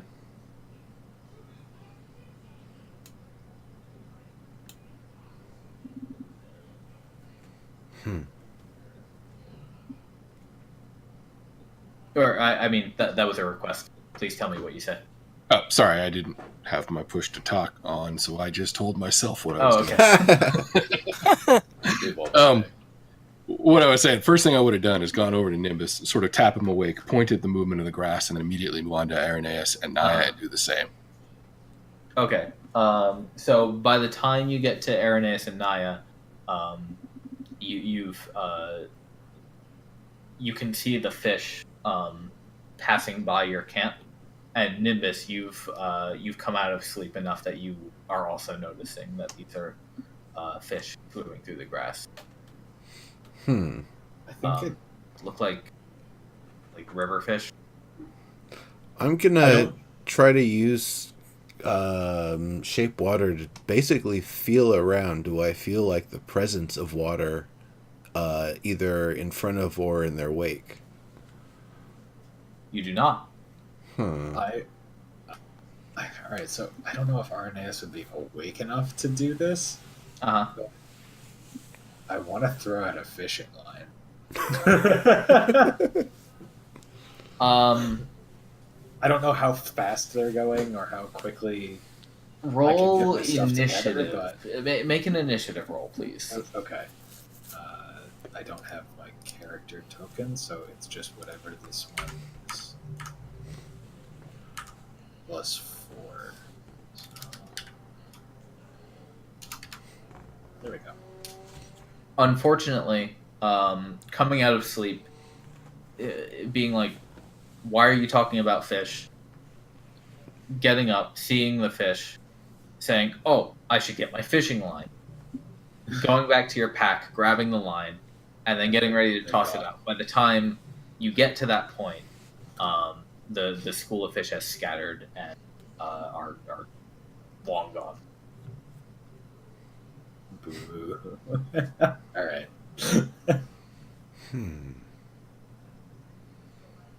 As if Naia, you wake up to the other three talking about grassfish. Talking about what? Grassfish. I still didn't hear that. grassfish. Thank you. Sorry. Yeah. And I think they're all crazy, right? I guess so. That's up to you. Like, what the hell are you guys talking about? You thought the soap bubble, right? Just like the. Yeah, that's the first thing I thought is I wonder if they're in any way associated with the soap bubbles, like if these Right. weird surface floating fish. First question to real me water. was, are they dangerous? Second question is, are they edible? I'm a dragon. I eat anything. Dangerous, seemed pretty skittish. Edible, didn't get a chance. I was more trying to observe if there was some sort of invisible water around them. Was not. Yeah. Yeah, they looked like fish.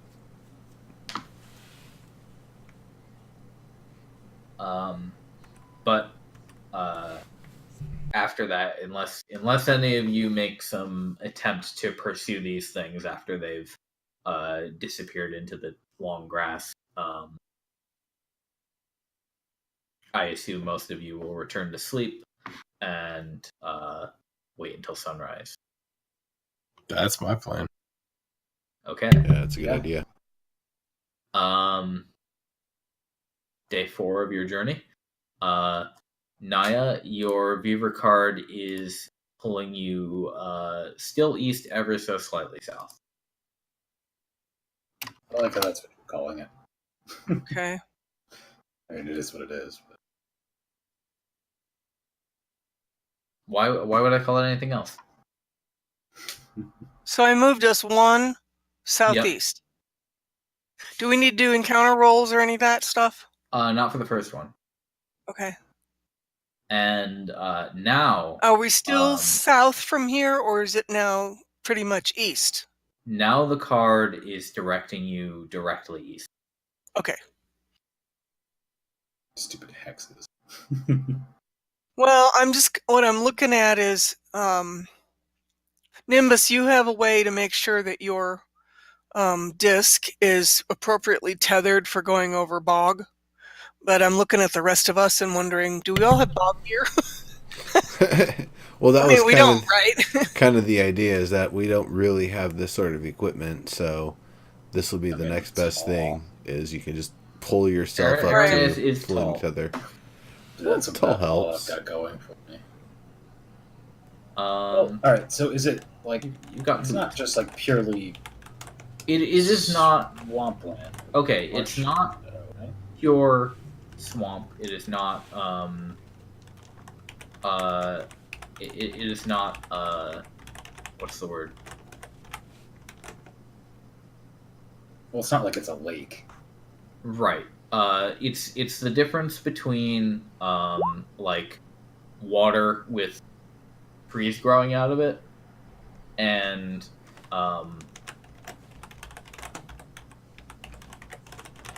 river deltas and like mud and grass with estuaries flowing through it, that sort of thing. It's kind of just marshy more so than deep swamp. I mean, at least on the border where the grassland touches. I You'd would have to expect go it to be damp to wet damp to wet, and very shallow. muddy. Yeah, muddy, shallow, not more than a couple of inches. Yeah, some places there are shallow water. Some places you'd run into like sucking mud and stuff. Right, but you go out 5-6 feet and it could drop 5-6 feet. Yep. So yeah, But as long as you're careful, you can find dry land to walk across, and as long as you are astute about your pathing, again, at least in this nearby area, it's not a problem.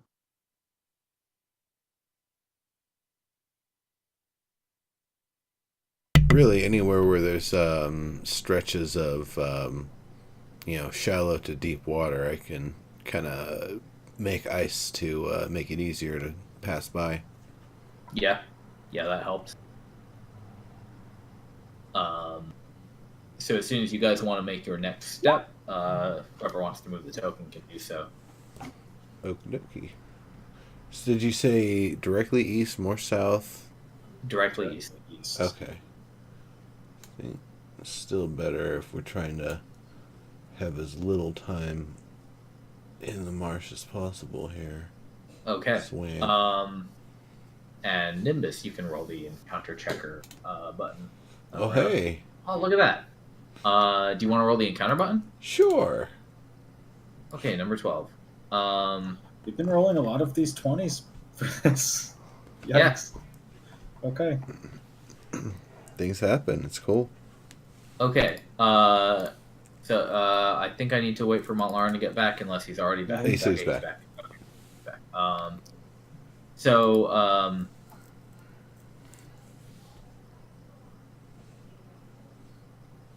the you guys have been walking in grasslands for most of your adventuring, and the grass is usually pretty long, untamed, wild. Parts of it get longer as you're coming into this damp landscape, and all four of you notice relatively simultaneously. Both of your feet become tangled in knots of grass, and you become unable to move. I think that's one of my spells. I don't have a way to undo it. Does Naia say that in character? Yeah, she did. Okay. so. Arineis is going to like belly laugh as she tries to pull out a dagger and cut at the vines. Okay, so when you reach for your dagger, you hear whispering and laughing sounds, and just from all around you, you hear small voices saying, "Don't worry, we'll never let you go. We'll hold on to you forever." Is there any whispering in Sylvan?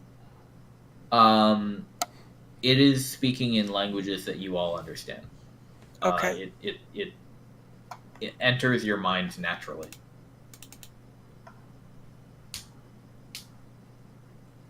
That's nice.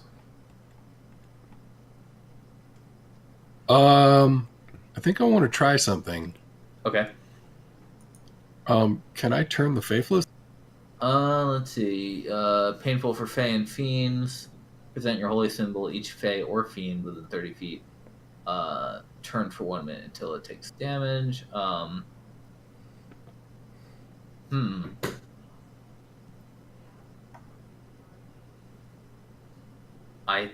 think that would count here.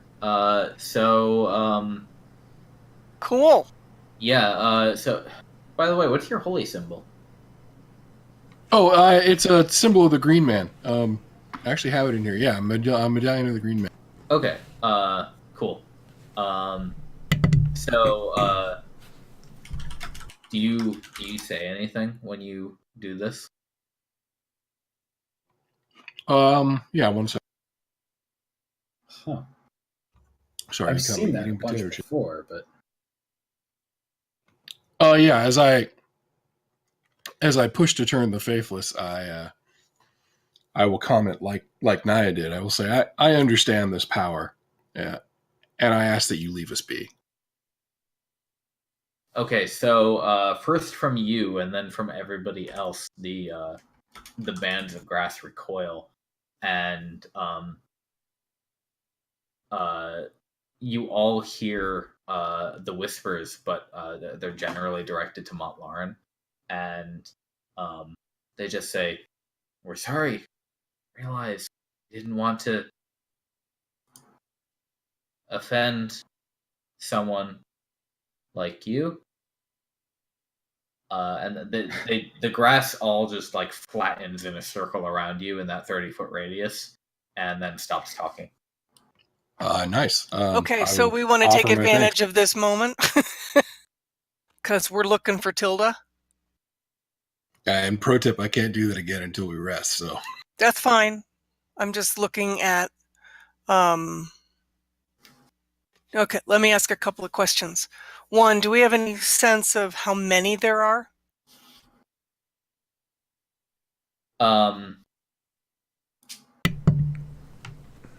You don't see anything besides the grass.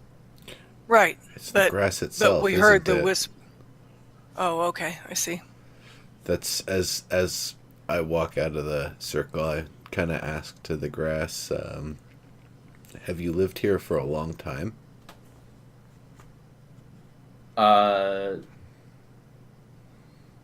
All you hear are hushed whispers.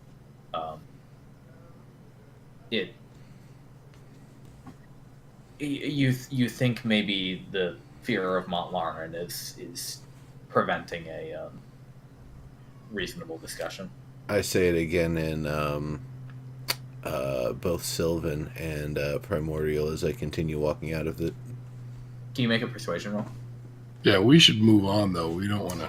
Yeah, I'm not. further into. Yeah, I'm walking out of this flattened circle, but as we are, I'm just kind of, asking this. Unfortunately, they are quite distracted by the Green Man and don't seem willing to talk to you. Fair enough. You seem to spook the little grass creatures. Interesting, though. When the four of you leave the immediate area, all the grass stands back up, and you don't hear or get harassed by anything afterward. We should note the location. Should anybody else find themselves amid sentient grass?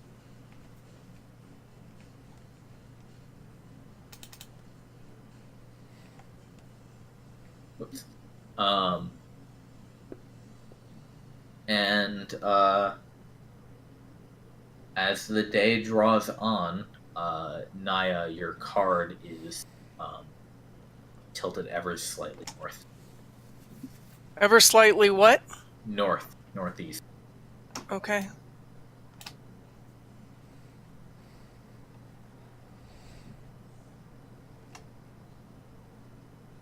Okay. I moved us 1 hex. You did. Do I need to roll for something? You do not, because in this location, And are we swimming? you are not swimming. Okay. In fact, this location is relatively dry. You have to evade a patch of deep mud every now and then, but that's trivial enough. Okay. After a little bit of time, as the day gets late, you spot some smoke on the horizon, rising in a column. The Beaver card pulls in that direction also.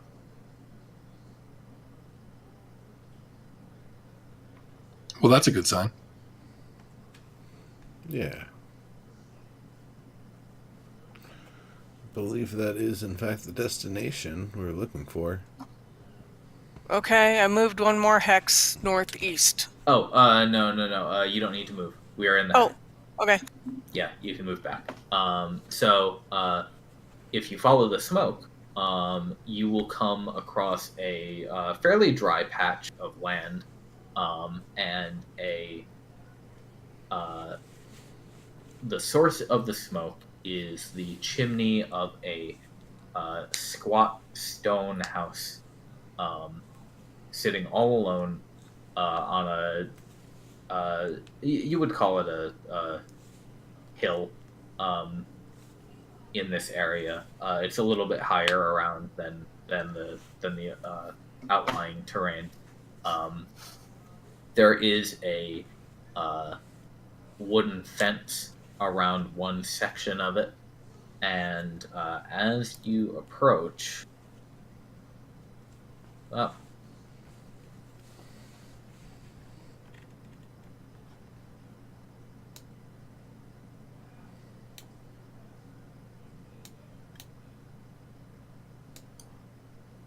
Naia is tiny every time.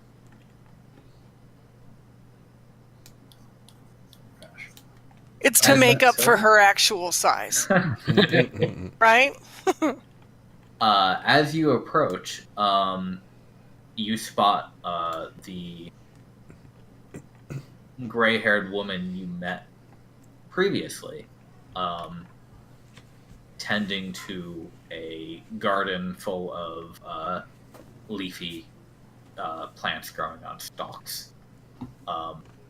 She's assuming you guys approach roughly this close. She spots you.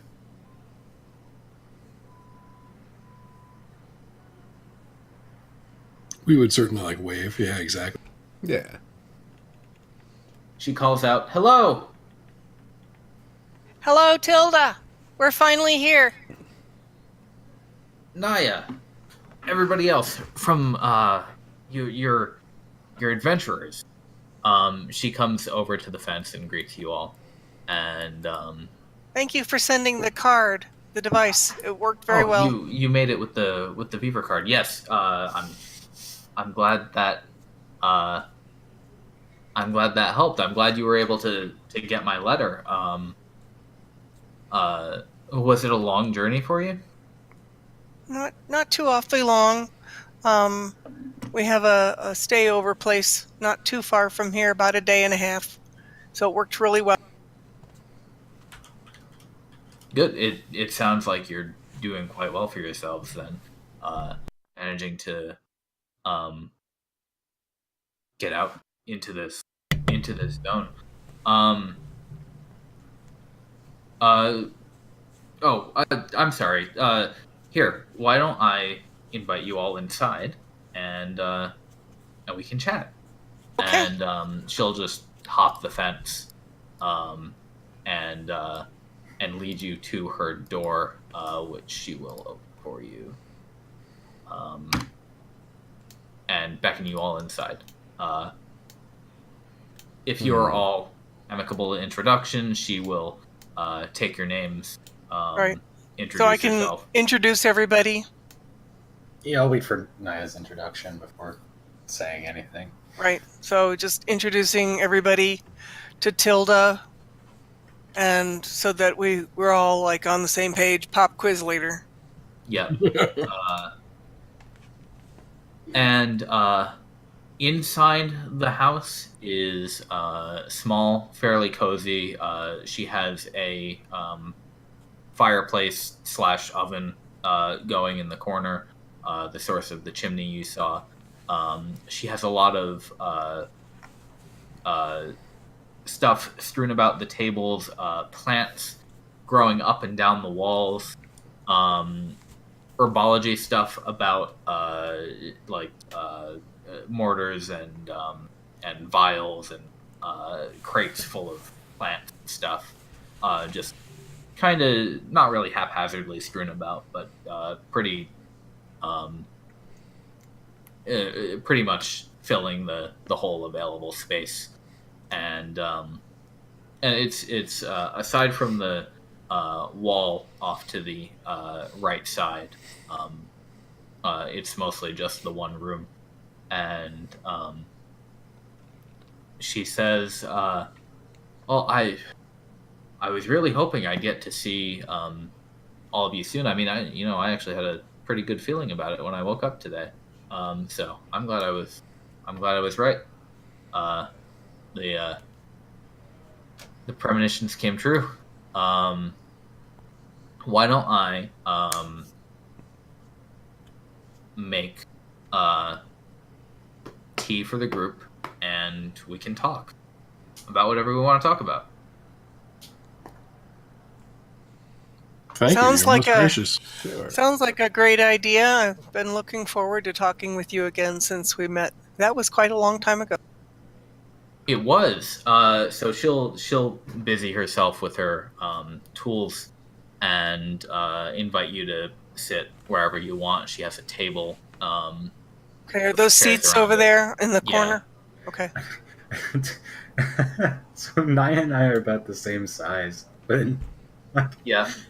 I assume Tilda's a human, judging by the character token. She's got the ears of maybe a half elf. You think? Okay, So average height near enough. Yeah. humanoid. I guess just try and like lean against a wall and a table, and sort of like And hunch. brush if there's any like clutter or stuff, just like move it away from the corner of the table and just like put like a thigh up on it and lean back If against the doing wall. that bothers her, she doesn't make any indication that it does. I'm not trying to Yeah. like Um, disturb whatever she's got going on. I'm just also trying to get comfortable. Hold on. I just need to get another drink before I kill myself monologuing. So 30 Oh seconds. yeah, Tilda's about to talk a whole bunch, isn't she? All right.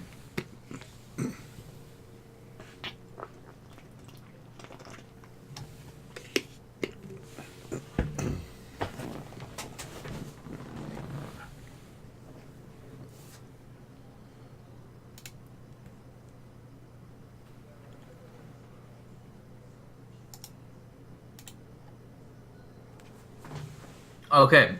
So while she's working, she'll direct her questions at Naia, I guess, and just say, so it has been quite a long time. how has your quest gone all this time? Are you? I mean, obviously you're okay, but have the rest of your group found success? Uh, I would say not everyone. You might remember Mont'larin. He was there when we met you a year or something ago, and he didn't make it, but his brother joined us, and that is Mont'larin across the table. His brother. I'll raise a hand and wave. She nods and says, "Oh my, I'm sorry to hear that. Mont'larin, you said. That's quite noble of you to take up the task." Thank you. There's always more to be done, right? Yes, it's a I mean, if you're in the business of trying to tame this region of the world, it's certainly a task that never really ends.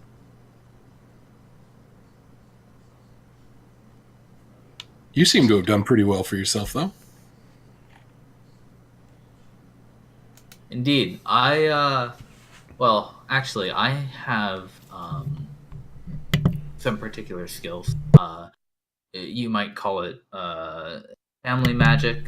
I picked up from the woman who raised me. Um, uh, Skills to kind of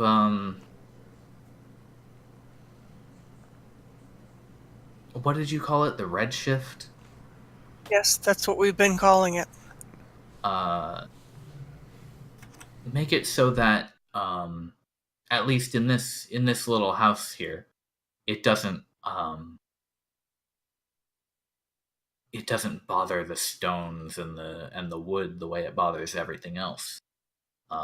So That's impressive magic.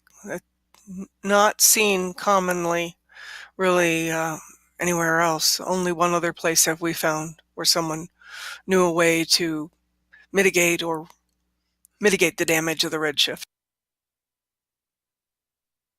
well, it's a tricky thing. It's kind of a I guess I would say like a repulsion enchantment. It You could say it's built into the stones of the house. Actually, while I know the magic, this house has been here longer than I have. So, uh, like I said, it's a traditional sort of spell. Have you been here always, all of your life, in this area?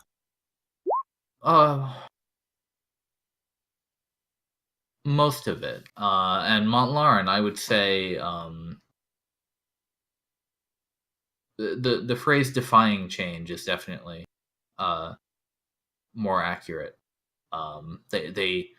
They want to hold on to their true form rather than be bent out of shape.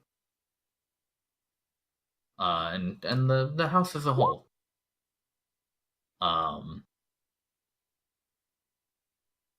You could say it's a very stubborn old man at this point.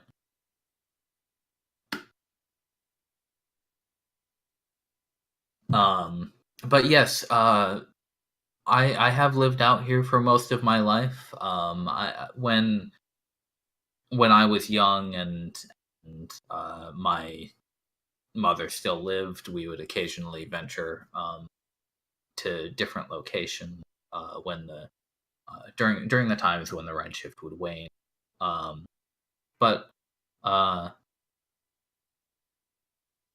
like it out here. I can do my work, practice my skills, live peacefully. I can't complain, honestly. There's a lot to like about this location. It's very peaceful.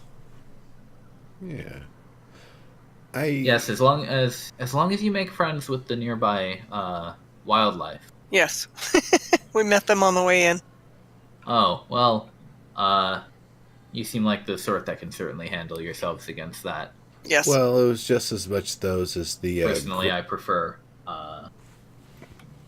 not letting them see me in the first place. It was just as much the cockatrice that tried to eat us as it was the grass creatures that tried to tangle us up. Oh my, grass creatures? Yeah, it was about a 30-foot ring of grass, and all the grass inside appeared to be some sort of fey spirit of sorts. Maybe many spirits. The spirits of the grass, I would assume. But they were pretty much ready to grab a hold of us and keep us there. You occasionally see plants come to life out here. It's always a little disconcerting from them. They're often confused, or I suppose in that grass's case, a little bit lonely. As long as you're nice to them, they're usually quite kind in return. So, I suppose you all got out of it unscathed, though. Thankfully we did, but well, we'll see if it happens again. Yes, it was a peaceful resolution. But I was wondering what is your work? I see a lot of plants. Alchemy and herbology and that sort of thing Oh yes, I. It's. I suppose it's really just a hobby at this point. It's not like I work for anyone. I just like to sustain myself out here and create the things I need, and occasionally make things that pique my interest. Potions and herbs and whatnot that well, I do have a garden, and creating combinations of materials that help them grow bigger, stronger, combining species of plant fruits and making new things. There's all sorts of unusual plant life out here in this region of the world that you probably wouldn't be able to find anywhere else. So I believe that. this is such a good place to just live and see what the Redshift gives me, and then I can make use of it. Yeah, for sure. It sounds like a great way to go for someone who wants to experiment and just see what nature can become under various conditions. She delivers you all a cup of smoking tea. All right. Thank you very much. And has one for herself. She drinks. You very much remind me of someone back at our camp, I guess is the best way to put it. I would love to introduce you to our resident herbologist and alchemist if you were ever out in that region. Oh, you mean back with your group of adventurers? Yeah. Indeed. Oh yeah, they would get along quite Yeah. well. Yeah, they would probably have a lot to talk about. The fort to the south of where we first met you. In fact, I believe you delivered a letter there. Oh no, you delivered the one to the. It was the ruins at Lopara, wasn't it? Yes. It was a certain location a little ways southwest of here. I met a lovely blindfolded elf and a lizard man. They were quite polite, and I was hoping that at a certain time I would run into one of you adventurers, and really I thought it appropriate, since Naia and I had been the first to meet, that I invite you all directly. So that's the letter. I'm glad to see they were able to deliver it to you. Yes, I'm glad to be here. You know, we went back to the forest sometime after we first met, and we went and tried to pick flowers, and we were looking for you to see if we would find you again, but the forest was just about gone. There were no more flowers, and of course you weren't there. Gone. But it was amazing how much the whole place had changed. Yeah, the forest, it's gone now. It's barren. Apparently, there's a hill near the area where it used to be, from what our scouts have said. But yeah, we passed through there a few months ago, and it was just completely barren, empty. The forest was gone. Oh, Might no, have- that Right. is not something I've seen before. The redshift, as you call it, changes the land regularly, but making an entire forest vanish is strange. For all Well, I and know, it might that have could, had something to do with Morio as well, and all of his methods, because they yeah. were using wood as fuel and food. But there would have at least been stumps left behind. This was just completely cleared. Gone, right? We we also found a dryad. Oh, Yeah. We call her. She's generally referred to as grandmother. Yeah. She was very impressive and interesting to learn from. She's very ancient.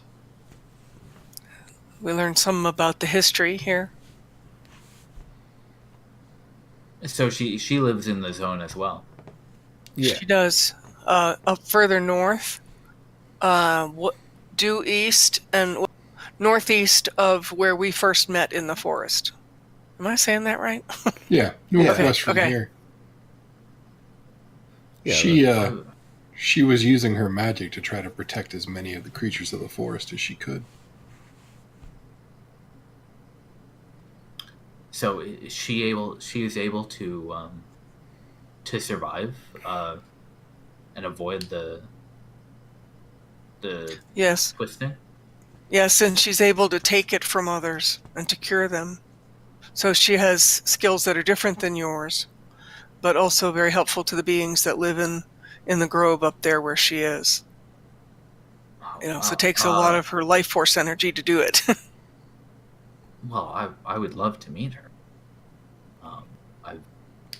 I don't think I can say I've ever spoken to a dryad. That's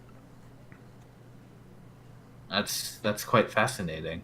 That someone like that would be out here and talking to you. I suppose if it comes to the redshift, most anybody living out here would rather cooperate with each other, though. Well, the only reason why she even let us find her to begin with was because we had an injured fairy dragon who had requested that we bring it to her for healing assistance. And sure enough, she did. But unfortunately, as we saw right before our very eyes, it causes her to take on the corruption, and the thorns growing out from her sides just become ever larger, more plentiful. So, I'm gonna at this point just cut ahead by maybe like an hour. And, What? You're sick of us chit chat? not so much sick of it as I think There's a get to the point you want to get to. I think we get to the point where she will probably have you all regale her with basically all of your tales so far, if you would like to share them. I mean, after that, she would say that she's impressed with the amount of stuff that you've done and the people you've helped, and she wants to hear about what you've accomplished. And And I have a obviously, question. sure. Was the question to the group and the DM? Do we trust Tilda? I mean, we're sitting here having tea and chit-chat, but do we actually trust this being? Not yet. Right, so... More than the goblins, at the very least. No, sure. That's Oh true. yeah, like I kind of consider this exercise. I mean, to be a little cynical, I kind of consider this exercise sort of like a propaganda tour for us, a way to like signal, hey, we're probably allies. Don't fuck with us. I like it, okay. A little bit. I The can one, work with that. the That's one what you're supposed to do with the question, goblins. the one question I was wanted to ask in the most polite way possible was trying to figure out. She said, work what she had done before working for people. Trying to figure out exactly what she had done working for people, like what her previous employment was. Oh,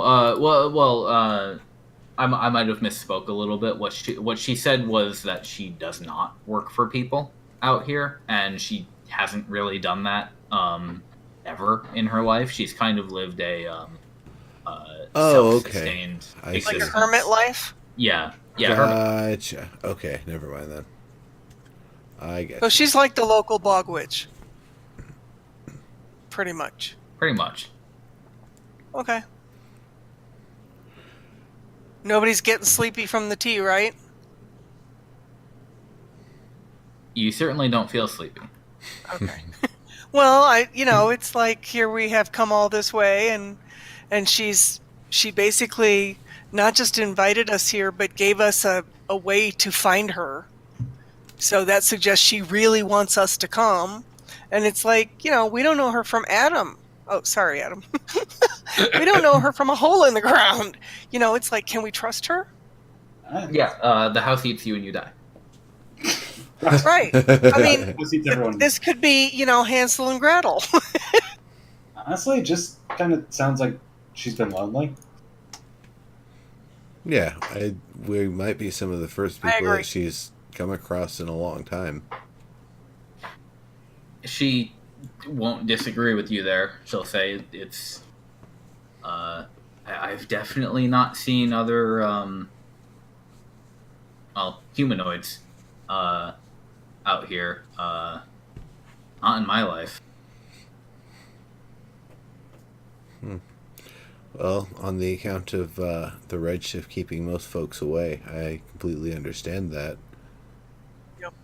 It's kind of funny that I want to say about half of who we've met out here, that an intelligent creature has been friendly, and the other half have been hostile. You and the goblins have been, so far rather hospitable, though the The most civil. the goblins, it took a little persuasion. Friendly persuasion. I mean, I don't get guests often, but I like to think I can manage. Sure. Well, I mean, this is actually really impressive, considering that there's nothing around except, cockatrix monsters and whatever else is out there that we haven't even encountered yet. To find a cozy little stone house with a fire burning in the chimney is just Right, really and a beautiful delightful. garden. Right. It's quite delightful and a lovely surprise, and very appealing. The life that you live is appealing to me personally. Can you make an insight check, Naia? An insight check? Yeah. All right, just a second.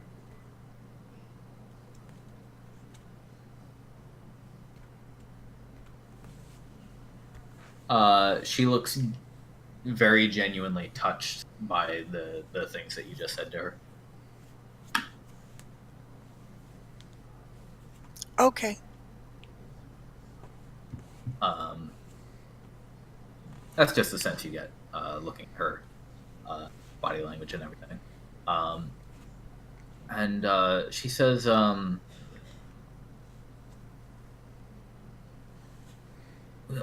I don't know that we've quite. Well, I don't know that you've explained it in full, but what is the goal of this organization of yours out here? What are you aiming to do? That's a good question. I that's think the each one of to us, end, right? I think each of us individually have some goals, I hope so. personal goals. That's a good. The organization has set us up to explore, learn, Right, and meet kind the of solve locals, the mystery of the and tower attempt and to the solve the redshift. mystery of the Redshift. Yeah, to be able to understand it. I have to agree with you. The ability to shift and change things to create new stuff is quite amazing. And if not to destroy that power, but instead to understand how to control it and be safe within it, I wonder if that would be able to usher in a new era of creativity and being able to make resources that don't even exist on the elemental planes, to be perfectly honest. But at the same time, it's not really my call or anybody's call that's present here. What should happen if we actually do unlock the all the mysteries and understand this power in full?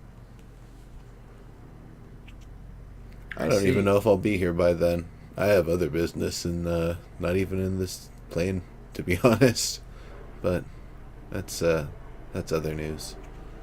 I think it would be great if the people that live here were able to learn about each other and communicate, and maybe build a kind of community, even despite differences. We could still have a hermit life, but know that there's people here and there's people there. That that we're all kind of in it together. I Yeah, think that she has laughs at benefit. that a little bit and says, I would certainly be giving up the hermit life, as you say, but um, you know this might surprise you, but I do occasionally spot um, the the poor creatures affected by uh, this stuff. Every so often, a bird that's lost its wings, or a boar that's just had its bottom half turned into metal. Uh, It has to be so painful. I've I've put down my fair share of injured creatures that won't make it anymore. Um, and putting a stop to that, I think, would be well worth it.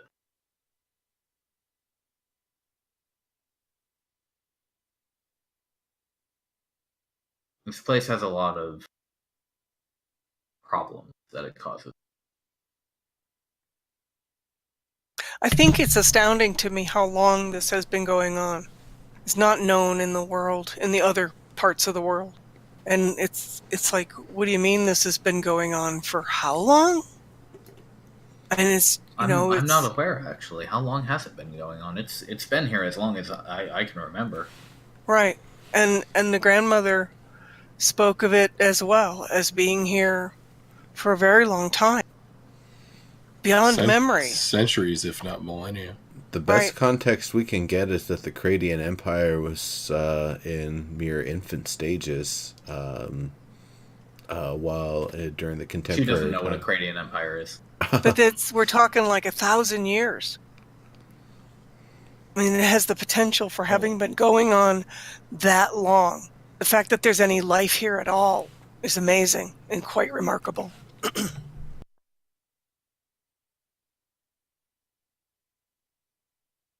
Well, it's kind of a it's sort of a neutral thing, isn't it? Because Yes, your fleshy creatures might perish out here, and if I were to go out under the miasma, I would probably lose my life. As being close to human as I am, but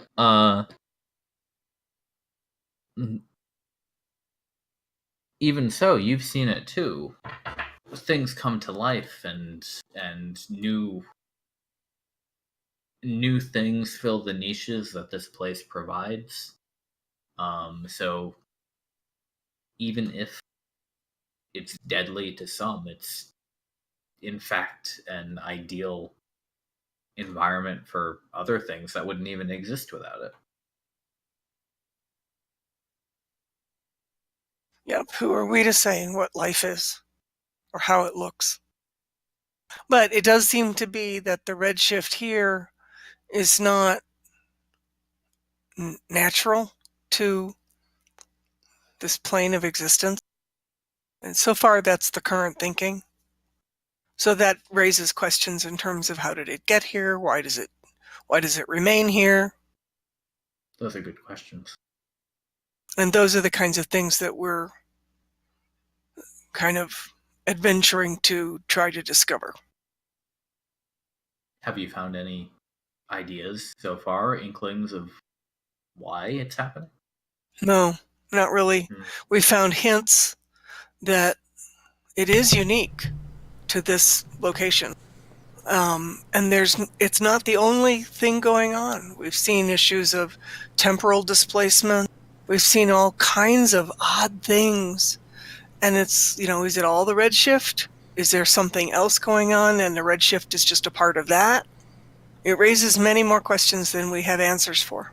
The only thing I can think of, and it's still just a hunch at this point, we don't really have anything to validate it, is that somehow the end of the Empire of Vesoth correlates with the beginning of the Redshift.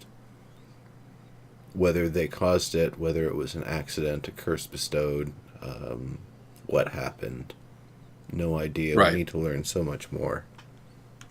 The mystery that I'm actually most curious about is, did something happen at that wedding that caused the redshift, or was the redshift something that was done on purpose? Right.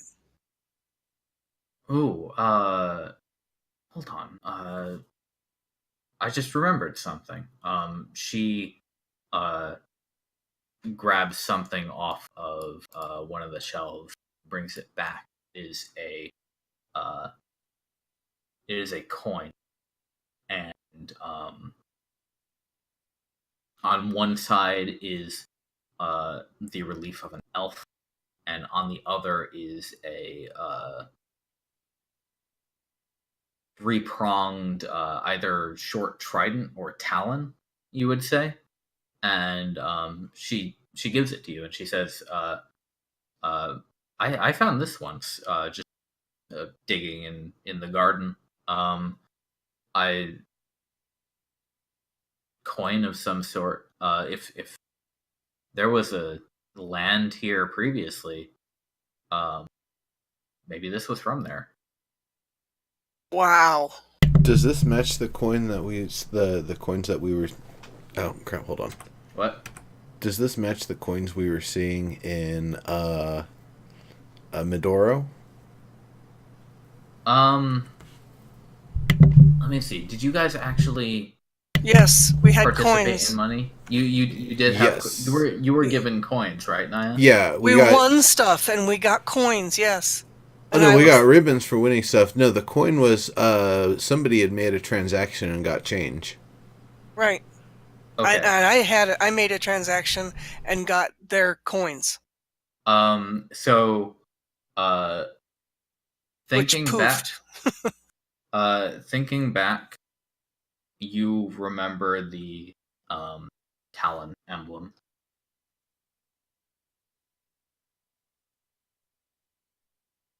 That matches up. That's amazing.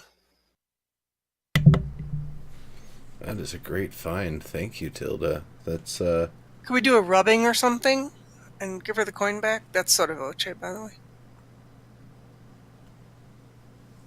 Oh, that's quite all right. You can keep the coin. It's just a bit of metal. I don't have any use for it other than just as a neat trinket. If it can be of use to you and your mission, I would want you to have it. Thank you very much, Tilda. That could be a really big piece of the puzzle. Because it does match what we saw before.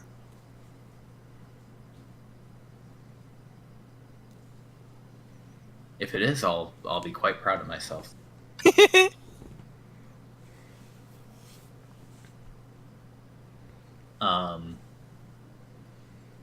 It is starting to get late. What do you guys intend to do?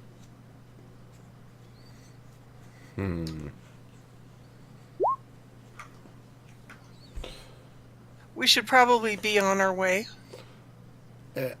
earlier. I feel like was Tilda saying that she needed help with something. Oh, She was ask not. her. Oh, No, if you ask, she is quite all right. She has everything she needs. She's not running low on herbs, and she says she's not about to send you off fetching supplies for her anyway. She's usually able to manage on her own as long as there aren't any giant spiders in the way. fair Right. enough. Well, we should extend an invitation. I mean, if Definitely. she ever finds herself in need of supplies, or if she has supplies to trade, we could always definitely benefit from such a relationship. Right. And we can let her know about the keep. That's a day and a half from here. I think that would be safe. Yep. And then That would be a good idea. that's kind of as far as we have, until now, that's as far east as we've gone. But at least if she needed to, she could reach somebody at the camp there. Yeah. Well, I Most suppose I definitely. know where to find you in that case. Well, you can at least get a message to us, and maybe we can coordinate at some point down the road and take you with us to meet grandmother. I I would like to meet Ryan. Yeah, Um, she is amazing. plus, Mont'larin, you mentioned a alchemist. Absolutely, Lady Sariana, you will love her, I suspect. She's the way you speak of her, I sense a respect for skill in your voice. Absolutely. Oh yeah, she's made a lot. she has quite a mastery of spores Herbalism, and alchemy. all A definite passion for the field. mushrooms, anything that grows in a cool, wet, dank place. That's what she specializes in as well.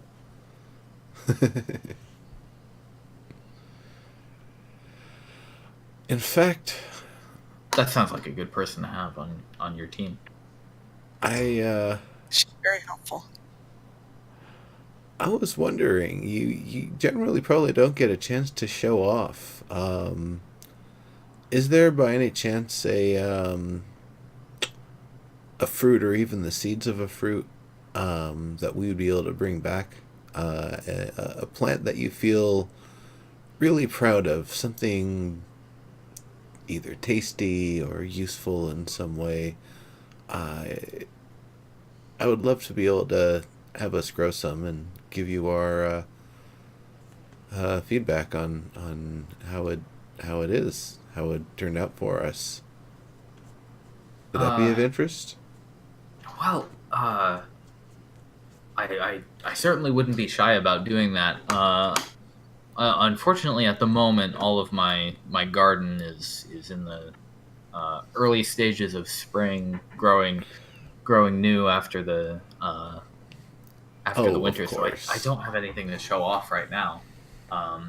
But well, give me some time.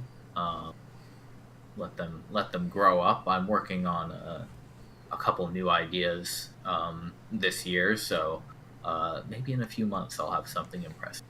Cool. That sounds wonderful. I'm really excited.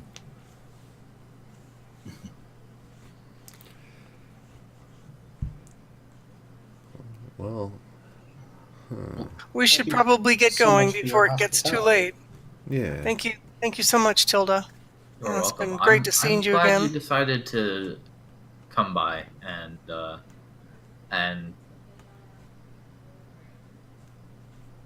if I can ever help you, you've already done a great service for me. That time we met. Well, you know where to find me. Okay, thank you. And at that point, Naia returns the little tracking thing, the piece of card. Oh, well, I suppose if you don't need it, I could certainly make use of it again. Yes. Sure. And I think I know where to find you now, because Good. we're going to put it on the map, Okay, right? so she takes it back. I'm so glad that you sent the letter and the card so that we could find you and meet up again. I've thought of you often.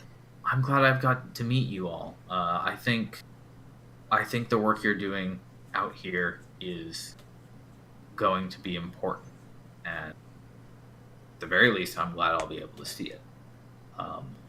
Plus, I would love to meet that dryad of yours and your alchemist. So, hopefully soon. Unless there's any hazards along the way by the time we go visit her, the twig blights might actually be ready. I'm excited for that. So we found we found some twig blights just out in the wild. You know, these awful creatures made of sticks and vines, and cause us some real trouble. But we managed to get some seeds, and we actually gave one to the dryad. So she's trying growing one and being in communication with it, and we're hoping that it will help bolster her personal defenses in the area. Should be interesting. I figured somebody who knows of plants, you would be interested in hearing of such an experiment. I'm familiar with the way those things grow, but I've never heard of anybody taking one for their own. That is, if it works, I could. It's an interesting situation, and it's forcing us to think outside the box. Like that. Yeah. Well, or a doorman, or a butler. We do have an extra seed, but I know where we can get more, unless, of course, the Redshift has blown it away by now, or something like a giant purple worm has come through and eat. By the way, there's a giant purple worm in the plains to the west of here. Just if you see a cow kind of sitting on its own and the plains start to rumble, go away from the cow. That's all I've got to say. You know, I did once see a great beast. It must have been 50 years ago, maybe. Only once. But I suppose something that big lived for a long time. Oh, certainly. That thing could be ancient. Could be, and probably is. Well, maybe we won't see it for another 50 years then. I hope so. Good point.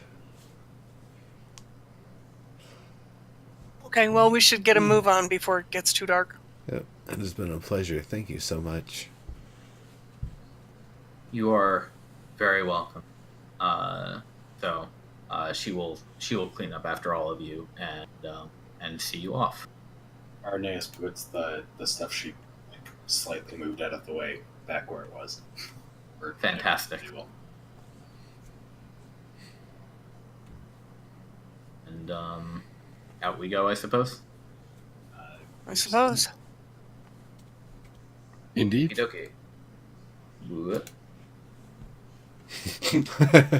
Yeah, the light doing that's a little funny. Oh, is the light all fucky here? No, it's just when you moved it through the wall, it it flipped through from one side to the other. Oh yeah. Oh right. Yeah. Because dynamic is Yeah. on. So you It guys did it can't- dynamically. You guys can't see the insides now anymore, like over here, right? No, we just see Right. kind of Right. through the door. Yeah. Okay. That's okay. But it's fortunately not too important for this one. Okay. Everybody, don't look. The tiles got to load. Hey, tiles loaded. Hey, they did. Great. So that was our second encounter of the day. That was your second day, and you guys are able to get. I assume you're going back the way you came. At Yeah. This point. Yeah. Pretty you guys much, are though, not able going to- through the grass creatures. Right. So you guys are able to get back a hex by the time night falls, and you need to. Right, well, back on Let me see solid if I land. have a. Okay, and you're gonna mark which hex has Tilda's house. Yeah, I was actually about to do that right now. So let me Okay. see if I got a nice little. I moved us one hex northwest. Do I have one that's just a house? I don't have one that's just a house. So you know what I'm gonna do? I'm gonna make some edits to these little sprites I've got, and then I will toss it on there later. But what I will do is take Placeholder. this item, put it on the map.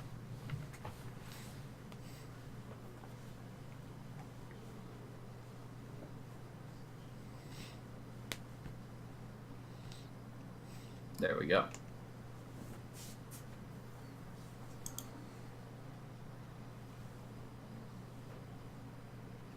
Okay, so let's see. To get home, you guys are gonna have to go 1, 2, 3, 4, 5, 6. So it'll be another day and a half to get home. Day and a half? I thought 6 was a day. No, 4 is a day. Oh, okay. Okay. So how many encounters is that then? Since we are on the way back and you already got 3 of them today, I'm going to not have you guys roll for any more encounters on the way home. I will guess I'll just use up the rest of my rations. Okay. Assume we get home Yeah. without issues. Let's see. So we'll move you 1, 2, 3, 4. So that is your next day.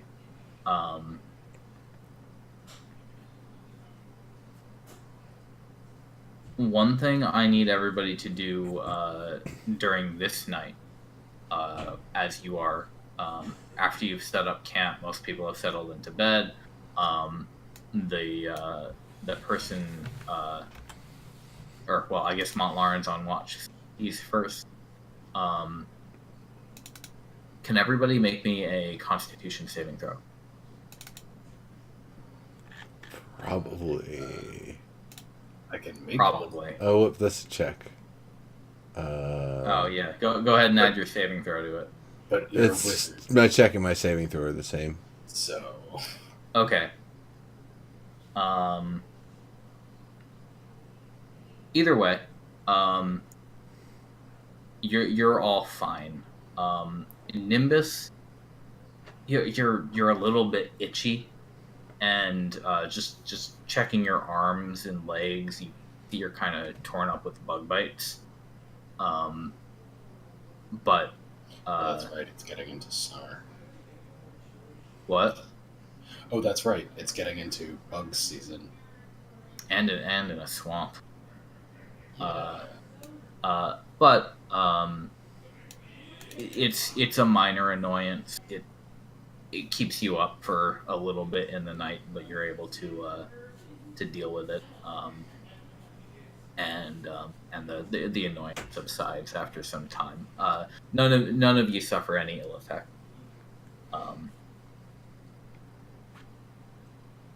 You may hear Nimbus complaining about his mosquitoes or whatever it was, Redshift mosquitoes. Yeah.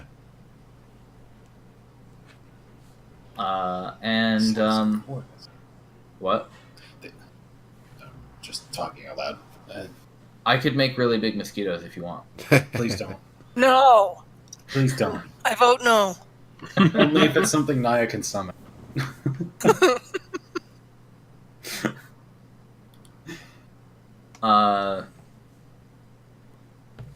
Another half day, and you guys get back to the.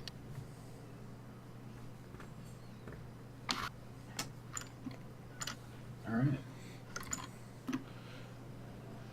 Cool. Well then, wouldn't have to worry about it And then. also, at this point, the Redshift has started. You guys were basically woken up by the first wave.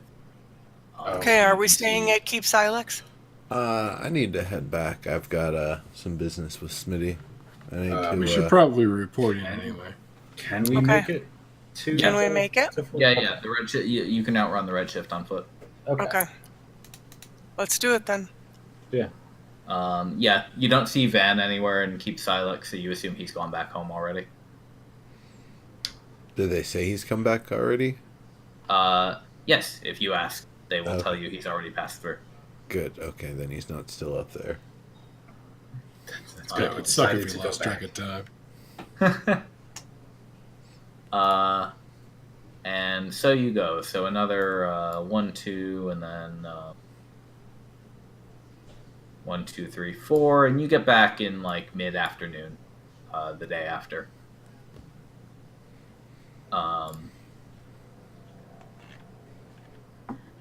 So when you do get back,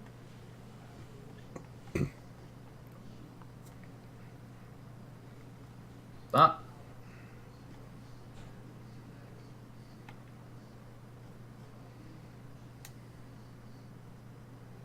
Oh gosh. All right, we're on Maricus, right? We made it. Yeah. Yep. Okay. You find the place busy as ever as expeditionists from around the region are tumbling in, getting home under the Redshift. Everybody's gathering back up, and you're able to report it. Lovely. All right. The That was a nice one to cross off our list. I think Yeah. that Yeah. coin, It's been on the list for that such a coin long was probably the biggest revelation. Who has the coin now? Mont'larin? Whoever wants to hang on to it, I suppose. She didn't give it to anyone in particular. Okay. If nobody else has picked it up, I will. yeah, go for it. Go for it. Yep. So, reporting about that, and the obviously the grass, the cockatrice out there, The fish. the fish. Yep. So the Brigadier has, now that the weather's turned nice, she's kind of set up a part of her office kind of out in the field next to the barracks, so that she and some of the other expeditionists can utilize that space instead of all crowding into her house. So right now she is reviewing the map of the area that Avastaber and everybody else who's a cartographer has been helping create.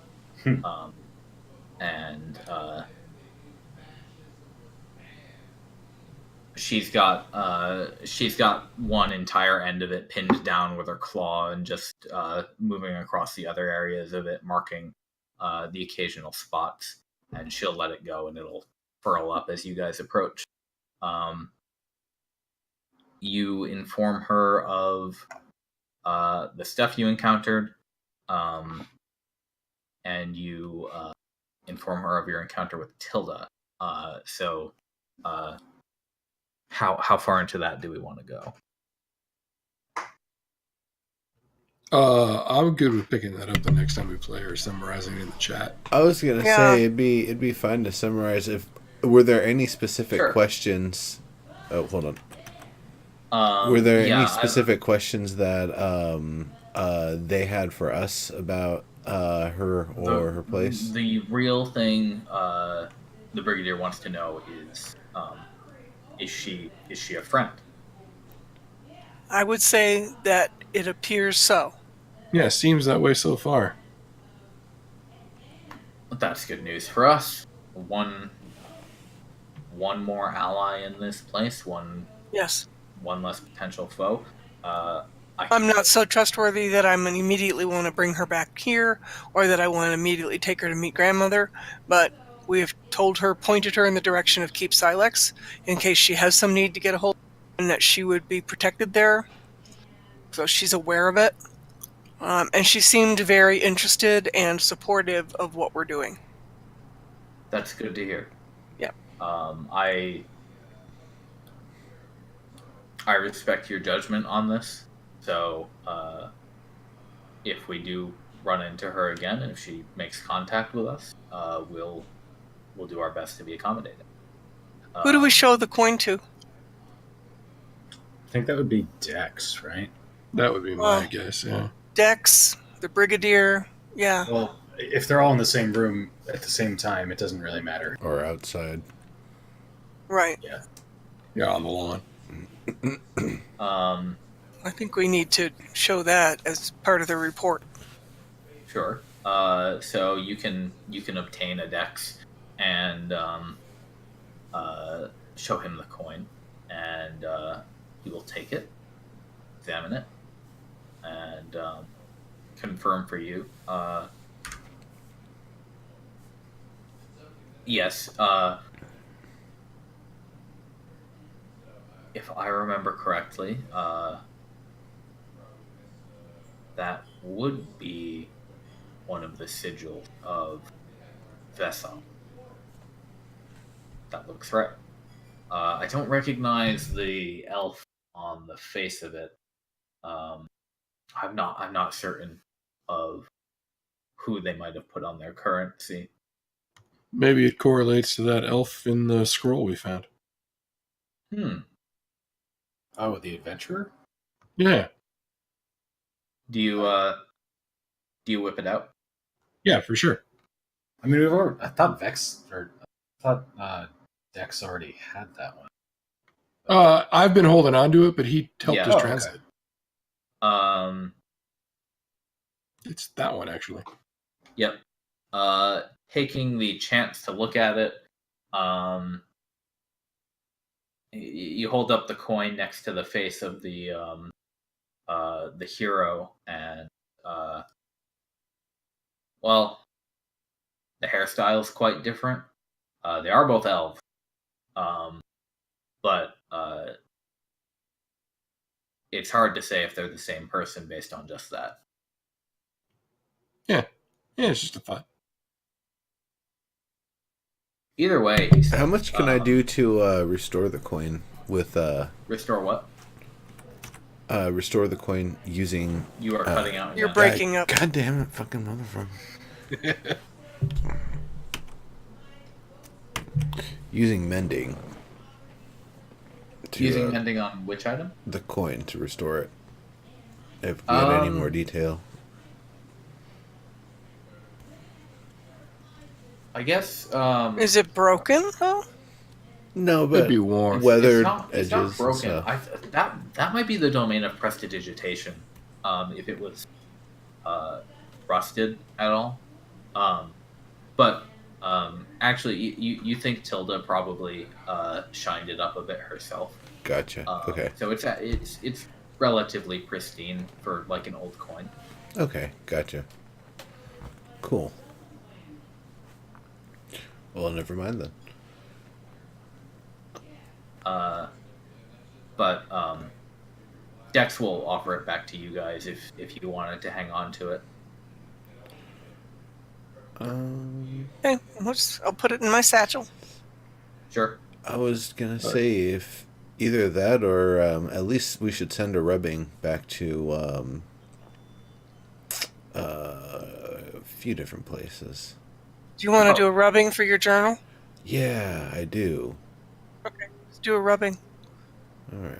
Well, once you're done with it, I'll do the same, and then we can pass it around. Sounds good. Yep. For future reference, mending cannot fix that coin. No? Okay. It fixes breaks or tears. Right, exactly. Not wear. Does it actually say it doesn't fix wear in the? No, but it explicitly describes what a break or tear is by Yeah. giving it a size no larger than 1 foot in any dimension. Yeah, level 5 and higher with the evolving cantrips does specifically say if something's been corroded. Oh, that's Ooh, cool. really? So Was that? in evolving cantrips, you earn that right. That's pretty cool. Basically. That's cool. Yeah, I am still hoping we get to use those. We'll see if they turn out to be like really shitty. But I read through them when I first found that document. Oh yeah, I read through them too. Oh no, they look fantastic. They are, at the very least, more interesting than just one more damage die on a thing. Yeah, Right. having your utility cantrips be shitty forever. Yeah, no, Yeah. part of why I built Nimbus the way I did was because I want to exploit that shape water and be able to throw like a cube of boiling water at something. Right, because fifth you can. Make it boil. Yeah, fifth you can make it boil. Just make a wall That's of fun. boiling water in a doorway for things trying to pursue us. That's a good call. Brutal. And There then was True something- Strike gets good. Oh Yeah. yeah. Hell, Shillelagh gets good if you're just ready to cast it every turn. There's a lot you can do with. There's something really cruel I did in the past campaign with Wall of Water. Nice. Because it says you can make it a sphere. So Was that- basically- Well, there's also a Fear of Water spell. Oh no, but this is Wall of Water, where you just trap someone in the corner of a... Yeah. They've got, you know, Was that in Storm King? yeah. I forget if you were there for that or not. I wasn't. After the first 2 sessions of Storm King, I had to drop. Well, that's when you joined the Celesta game. I said that right? Elliston, yeah.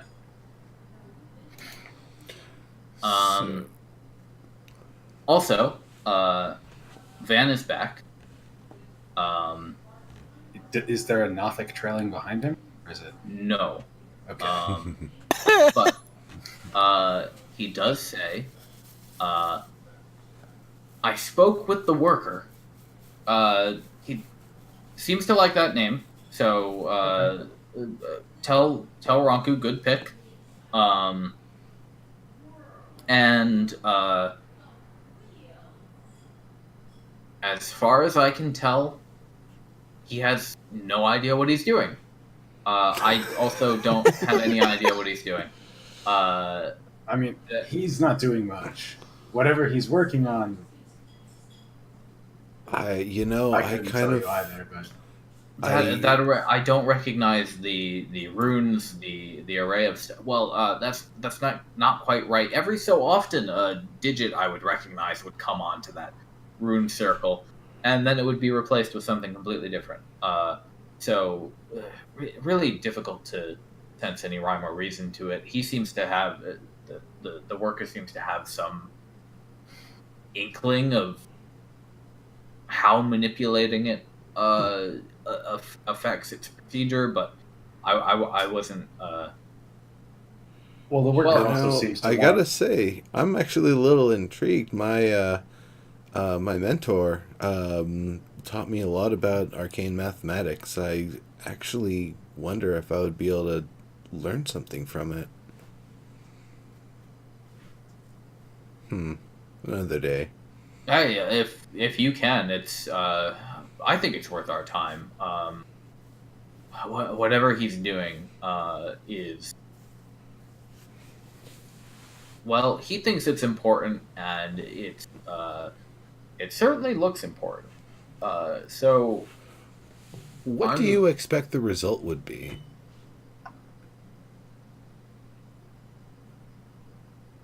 I hate to say that I have not the slightest idea. That could be anything from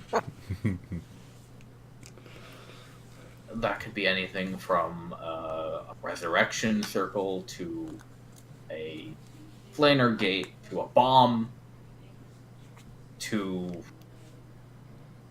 absolutely nothing. It could be nothing. He could be mad. That's true. I mean, he is just a random Nothic out in the Redshift. But I think if we can, if as long as we don't disrupt the relationship we have with him, I think it would be in our best interest to keep an eye on. And if you feel like heading up there to investigate sometime, Yeah. I mean, Oh, did you have any trouble with the calling big any wizards? ravines? No, I can fly. I couldn't. Well, I've Right. never seen you try and. Van would not say it like that. He would say, "No, I don't have to touch the ground."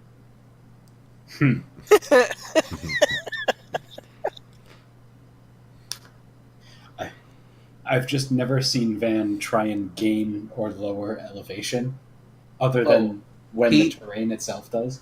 He totally does all the time. Oh, he perfect. Will, Okay. He will fly in and out of the barracks. He will occasionally float up to get a better view of things, or to like greet people from afar and wave all his I don't have ice to dogs. touch the ground. Yeah, he does, and he doesn't stay flying when he sleeps. When he does sleep, he sits on the ground.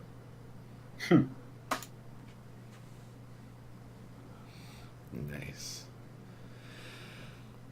Of course. All right. Well, that'd be a fun thing to do. So then, I guess the other things left for me to do would be with whatever marks we get. I would use the reagents and resummon Badath. Yes, you will get 30 each. Wait, Oh. 30 each? No, hang on. No, that was wrong. Sorry. That's I did the math wrong in my head. Let me do that again. You got me really hoping we were reaching the next tier there for a moment. Sorry. Or on our way towards it, I guess. What I meant to say was you will get 10 each. Okay, well, that's all of that. That's a then. big difference. It is.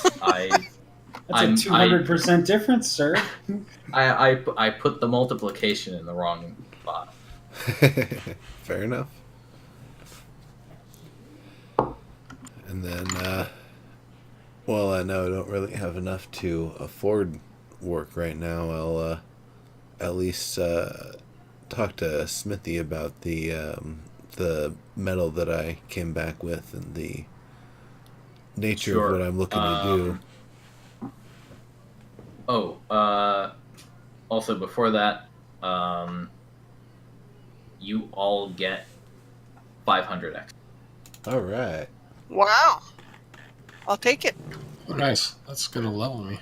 Or just Sweet. cockatrices. And I guess talking with Tilda. Level 4 paladin. Yeah. 20 Mont'larin. hit points you can give around. Want to roll your hit dice? See what we get. Yeah.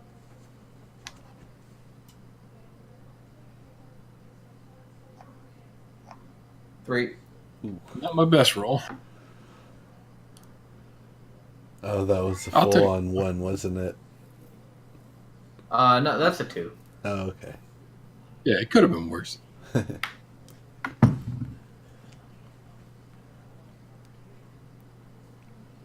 What's that put you up to? 29. Oh, cool. So what do you guys think? Dexterity or Constitution? Con. Both of those are odd numbers for you. You could just bump them both up. Oh, yeah, it's a 2 gain, isn't it? Yeah, if you're not taking a feat, it's a 2 2 points for 1 or 1 point for 2.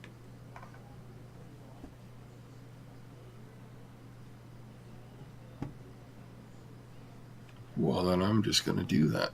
Sweet, round them out. Yeah, that's pretty ideal. And your hand starts magically working. Not quite.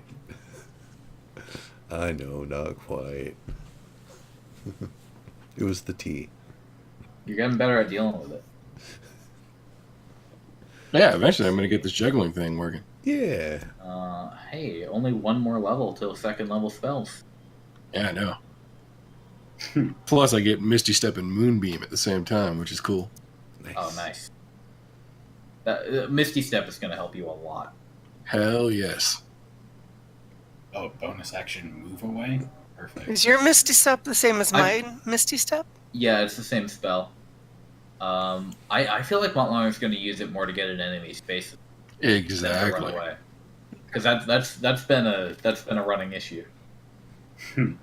Pun intended. Yeah. Cool. And I think that's it for you, just the ability scores. Yep, that's it. I'm officially leveled. Nice. Cool. Okay, so. Actually, my lay on hands needs to be edited. It Oh, doesn't yeah. Auto up. So all 4 of you are level 4 now? I believe so. I think so. Okay, and then so I might bring in the noobs at level 4 as well. I think there's a few people at 3 still, right? I let think me the see. only one Certainly that's Amber gonna Creed be- and Alvis Tower. Yeah. Yeah. Let me see. Ronku actually should be level 4 now, I think, and I then think so. and then Zaymar is he's a couple hundred points away from it as well. So for the players who have been most active, they are level 4. So I think it would be best for everyone if I just bring them in at level 4. That's probably safest. Okay. Safest time later. Also, the issue you run into is there's a growing difference in experience between levels. Yeah. Right. Far so than Yeah. 1 and 2 is a lot different than 3 and 4. yeah. Okay then. So right back to the smithy thing. You bring that object to Smithy, and what are you gonna ask him? Oh, by the way, was I just given chunks of metal, or before I left, was I able to get like a blueprint or a schematic or something to be able to go with it? You were by the person who owned the item. They were not personally skilled in how to use it. They just had it as Gotcha. an object of interest or value. Okay. So they were fully aware of what it can do. It's metal attuned to and from the plane of water. Should you be able to find somebody who can manipulate it, you can do things with the plane of water. So then, to that extent, I would check it in with probably both Smithy and Pontus, because I would, hope that between the two of them, they would have the material expertise and understanding. They don't seem like they would be, but at this point in time, the two of those people have become mildly inseparable. So they're usually working together at this point on whatever whatever projects that they have. I'm guessing for some reason I just see Pontus at every opportunity trying to put different pieces of attire on the robot thing. occasionally, but it's too big to use as a real mannequin. So Oh no, not in that way, but just yeah, like to zazz it up, to put like a badge or something on it here, or a like hat occasionally. yeah, something like We that. all have Just to find our just entertainment. liven it up. Um, and so you catch Smithy today, and you pull out your like I said, it's kind of like a crystalline sort of looking bit of metal, and it's just you don't know the scientific name of it. A wizard might call it deep aquan metal.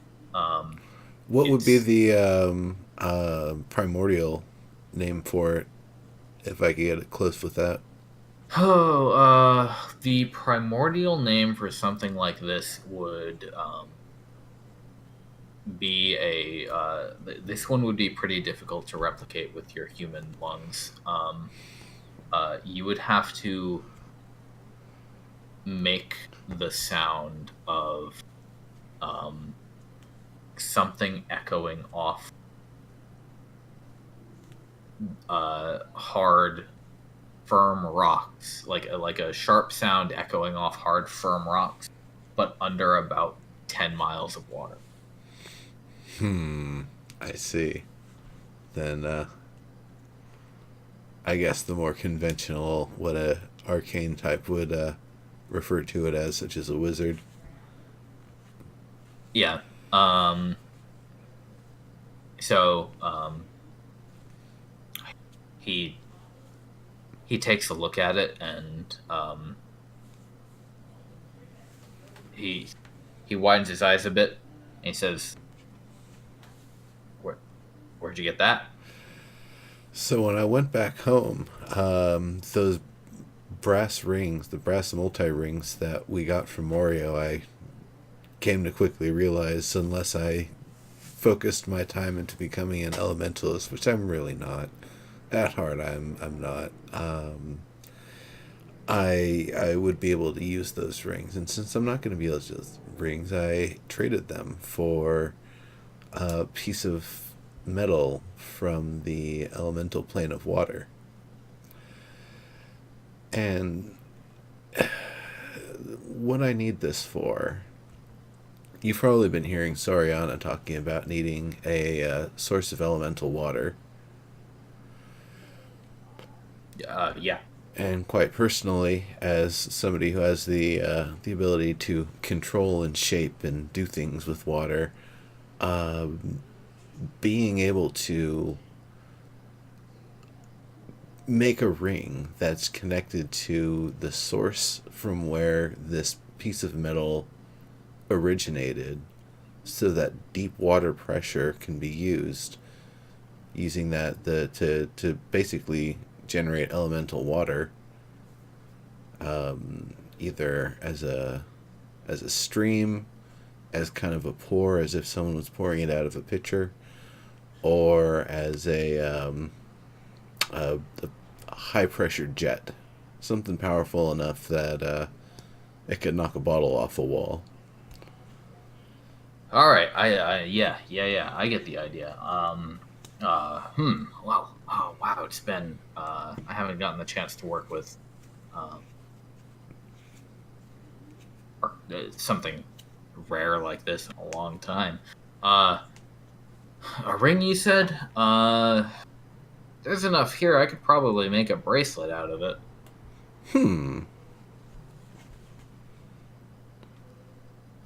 Bracelet. I could see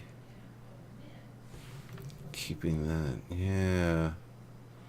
That would probably work better, wouldn't it? All right. That'll work then. It's a little bit easier to build. And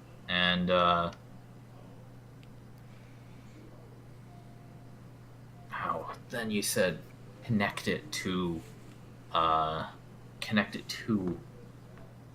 the water plane. We'll have to work with Dex on that. I think we would. You'd need some kind of engravings done on it afterward. I might have to. Maybe if I can get some kind of plan from him, and then do the carvings myself. All right. But this stuff is going to take some time to work with. It does not mold easy, so I'm gonna need. I'm going to need to heat up the proper forge. I'm going to need to get Gabora his good hammer. And I'm going to need hot coal. Absolutely. Take as long as you need, and if there's anything that I can help provide, I'm more than ready to. What you can do for me, and he grabs the chunk of metal and just pulls it over to his side, is... go ahead and tell whoever else wants to come bother me for the next 3 days that I am busy. All right. As soon as I complete the ritual and oh wait, no, I already did get Badath up and running again. I take that back. Yeah. Okay. That's why I've got no money in my pockets. But yeah, we'll stand by and let people know that you're busy. I got no problem with that. Good, then I will get to work. I appreciate it. And obviously something like this I'm sure is not cheap cost wise, so of course any fees incurred I'll just be paying off out of my marks going forward until it's paid off. Oh no, you provided me the materials. I don't need anything else. Oh, fantastic. I appreciate that. And he hops up onto Gabora's back, and then they walk out the back door, and soon after you hear the sound of flames and hammers. Oh, I'm so excited. So many times being able to use water, but just not having it handy, or not enough, or not being able to make enough of it at a time. Oh, and Soriana being able to work with this. I'm excited. This will be great for us. No loss for Morio. Whoever gets that multi-brass ring, I just hope they don't bring it back this way. And that will be